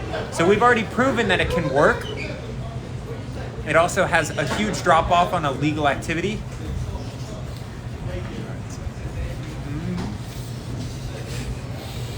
Second argument, if we complete this wall, it would also protect the integrity of our immigration system. It would ensure that legal residence happen and that there's less illegal crossings. There are so many immigrants who have spent so much time and resources to come to America and follow the letter of the law, like me. There are many other immigrants who have worked very hard to become citizens, who have spent years of their lives navigating the immigration system to be allowed to come here, who have paid countless fees and gone through so many hardships. And we should be fair to those immigrants. After 16 years, I'm still not a citizen. There is still illegal crossings that are happening. Is that fair? It's not. We may think that we have a very honest system, but it's useless if we can't protect our borders. Yes, people may say that that's the whole point, that walls don't work, that people can just climb over them with a ladder or a rope, and building a wall wouldn't work. And that's true. You know, a wall is just a wall, and sometimes it may not work. But another way you can think about it is it's an improvement. It can fix and improve the immigration system so that it can succeed at the same time. So just like our wall, we can fix our immigration system.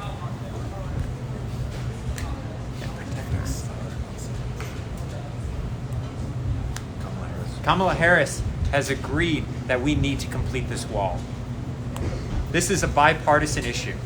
they both want this wall to fix and reform immigration.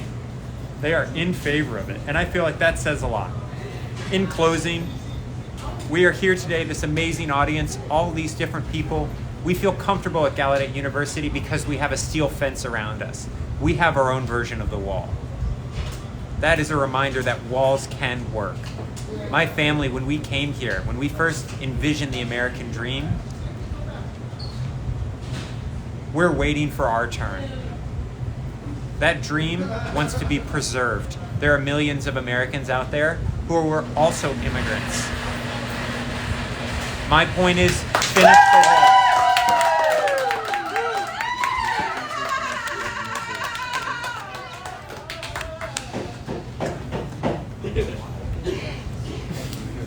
All right, I'm a proud man here.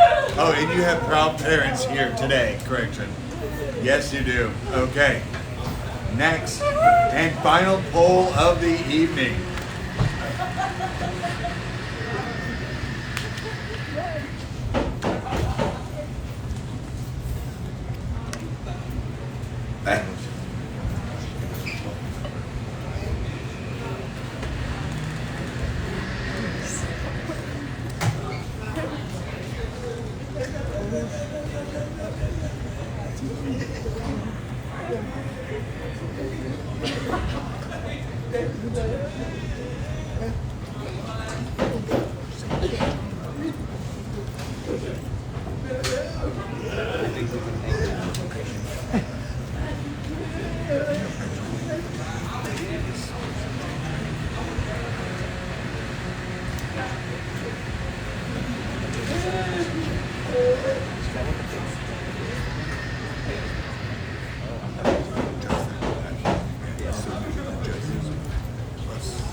I stand corrected.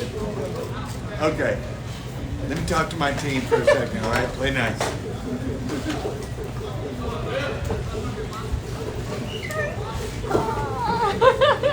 Did I not get your name right? Wapate Naranga. Wait up for it now. Okay. Wait up for it. You got it. Gotta remember my players. All right. So what was how much percentage of change? 51% change. 51% change. Okay, and now for the judges' feedback. Ennis will speak on the content while I will speak on the delivery. Nice job. I think it's a little bit switched. Bait and switch. I think it's a bait and switch. So you talked about finish the wall, but the heart of the argument was improve immigration. So I think your topics flipped a little bit. The Steelman argument wasn't very clear. I was kind of looking for it. I felt like the Steelman argument was a little weak, but I was almost convinced. Well, thank you. Thank you. Wait, are you from Canada? I think finishing the wall, think about where it should start. Where do you plan on starting? So the southern border all the way up to Canada? So the whole, border of the United States, or just the southern border? Including So Canada? the whole thing. All right.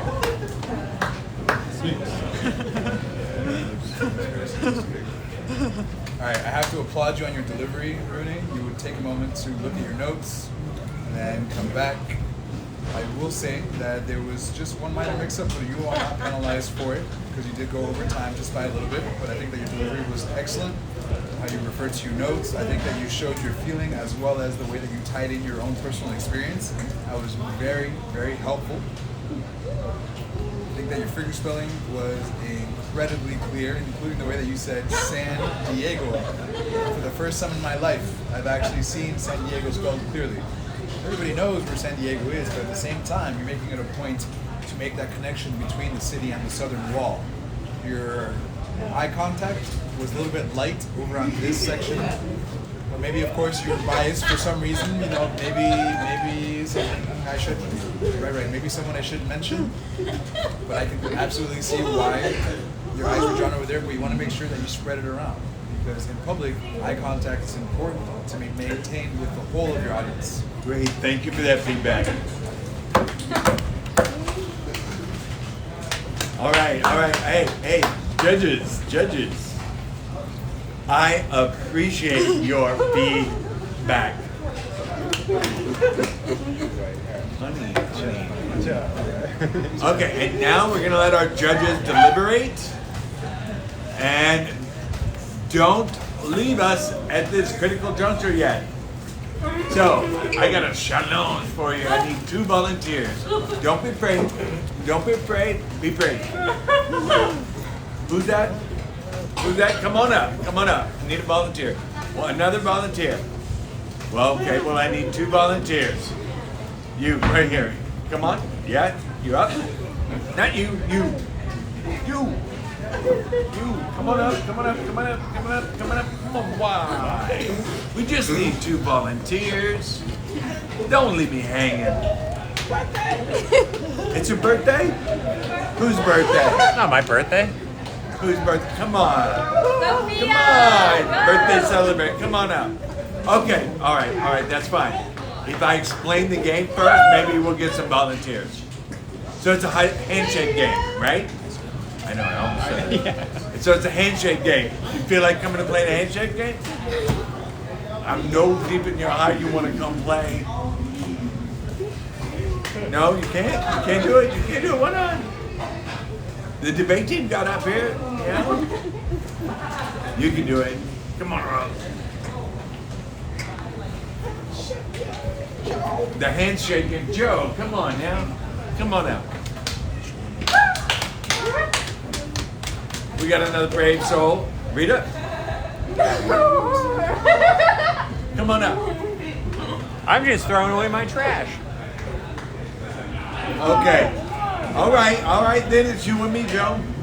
You and me. All right, so the handshake. Oh, wait, are you going to play? Come on. I have nothing better to do. Okay, come on up. Okay. So here's the game.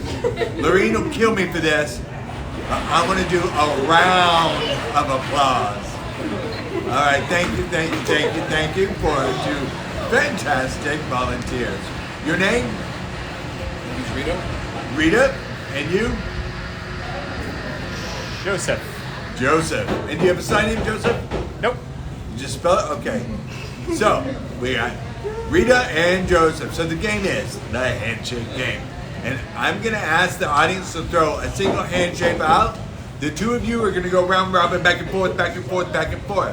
So, for example, if I give the handshake to one person might sign, let me see, something already prepared for this. Okay, BBB, that side. And then you're going to challenge with going for walk. You go back and forth using that handshake to make signs. All right, what do we got? I see an F, I see an O, F. Okay. All right, we got an F handshake. That's your handshake. Who wants to go first?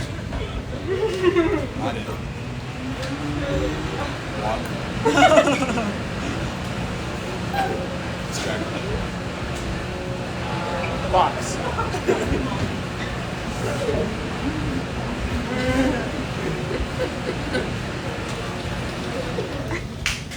All right, keep it going. 5, 4, 3, 2. Okay, well, hats off. A woman of few words, it seems. Rita, it seems you're a woman of few words. Okay, we got another volunteer. Come on up. Hey, no, you got to defend the championship belts up here, Joseph. All right, we'll see what happens. Uh-oh.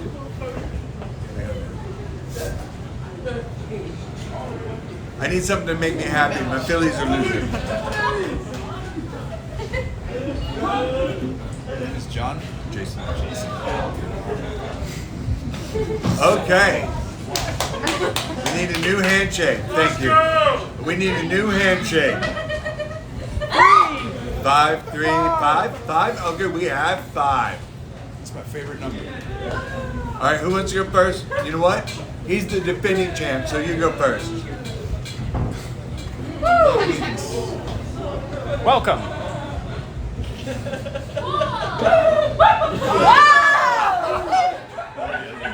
Dear.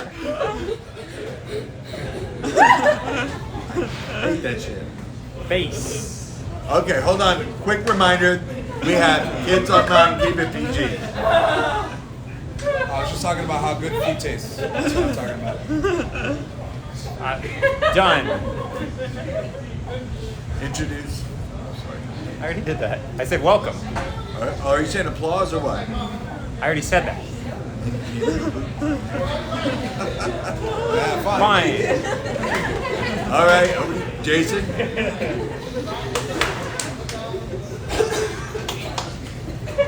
Tree falling in the woods. I give up. 5, 4, 3, 2, 1. Brava, brava. Give him my belt. Give me the belt. Give me the belt. Your championship belt, please. And I crown you. All right. Anyone want a challenge for the belt? Challenge for the title. Come on out.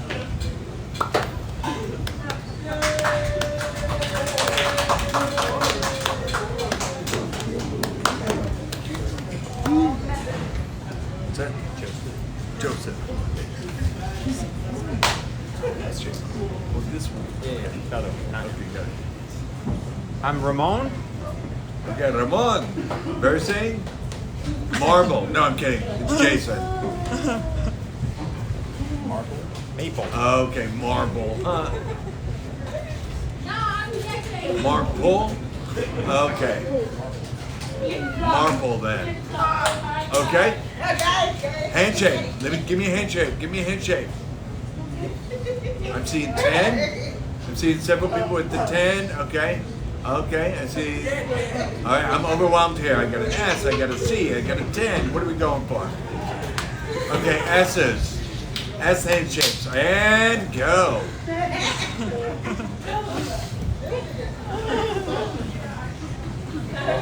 Do I start? Yeah, he's defending, so you start.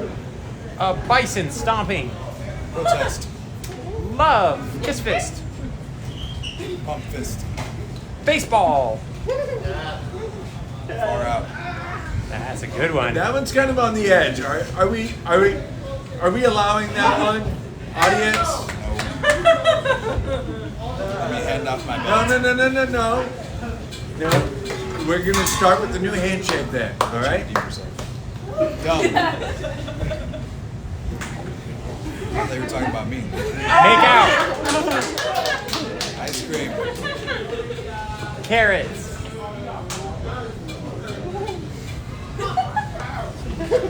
Yeah, he won. Yes. Yes, yes, yes, yes, yes, yes, yes. Motorcycle. Yeah, yeah, yeah, yeah. What is that? It's the dirt bike. You drive some kind of It's a dirt bike. Shutting it down. Close it down. It's not quite a tree. Car. Stick shift. Bumpy. Car. Hacha, hacha, hacha, hacha. You don't have teeth. You don't have teeth. I'm gonna beat you up. Loud. Orange. 5, 4, 3, 2, count, and you're done. Them again. Okay, taking the title belt, handing it over to our new champ, and our judge is back. Okay, thank you, thank you, thank you. Thank you, everyone. And it is now my pleasure to thank you all of our fans. I hope all of our fans enjoyed that.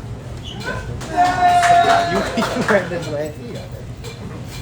So, before we bring up our esteemed judges back, I first want to thank our sponsors. The Chief Bilingual Officer's Office has sponsored this, and for the last 5 years, right? The CBO has been sponsoring this, a sponsor for the last 4 years.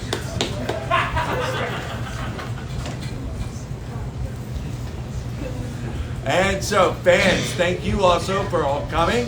Thank you. We've got parents who came too. Parents, yes, great, thank you. Friends, loved ones. We have our provost here with us. We have President Cordano with us. We have our faculty. And so many wonderful people have attended our event to salute our great debaters. If you haven't seen the film, by the way, The Great Debaters, it's fantastic and deserves a watch. True story. All right. And now we will bring up our judges, a face that you haven't seen now for years upon years upon years. Lexi Hill will come up to announce the audience favorites. Hello everyone, I'm a white woman. I'm wearing a black shirt. I have khaki green pants and olive green pants and brown hair. So we have a few different criteria. So we looked at the numbers of how many votes changed. So the first and second place had a 2% change difference. So it was a very close race. But our audience favor was Aubrey Bauer. Congratulations, Aubrey. And Haruni was second by 2%. So congratulations, Aubrey and Haruni. And I will also bring the pusher and the corrector onto the stage.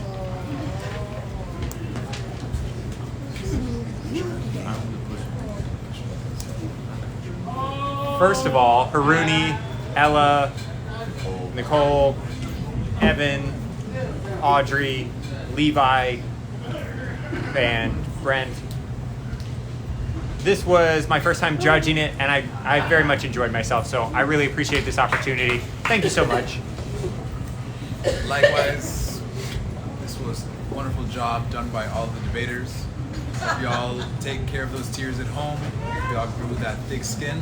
I just want to go ahead and just say well done to each and every one of you who are ready to be a debate representative for Gallaudet and show us what those debate skills are all about through your use of narration.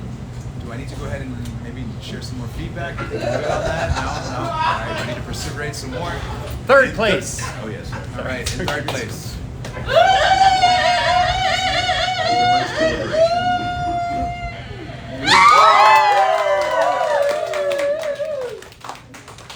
Well done. Second place. Trent. Mora.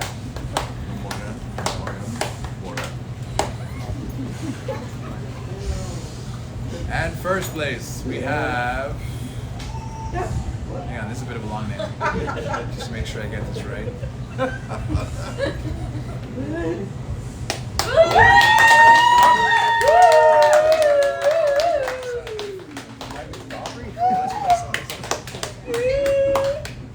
Come on over here. And second straight year of winning. Aubrey's second straight year of winning. 2 in a row. I missed last year's. Congratulations. All right, so now we can go ahead and turn it over to our closing Okay. comments. Thank you and hurrah, hurrah.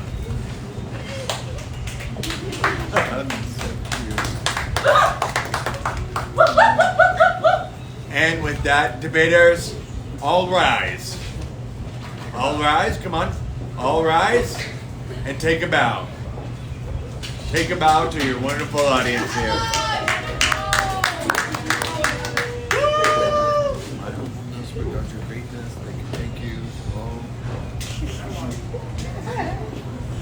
Oh. Okay. One last QR code for you here. If you scan this, you can follow us on all our social media platforms.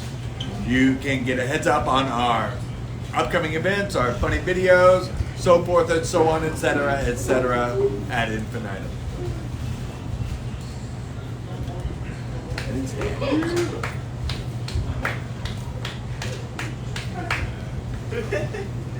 Thank you everyone. Thank you for coming. Thank you one and all.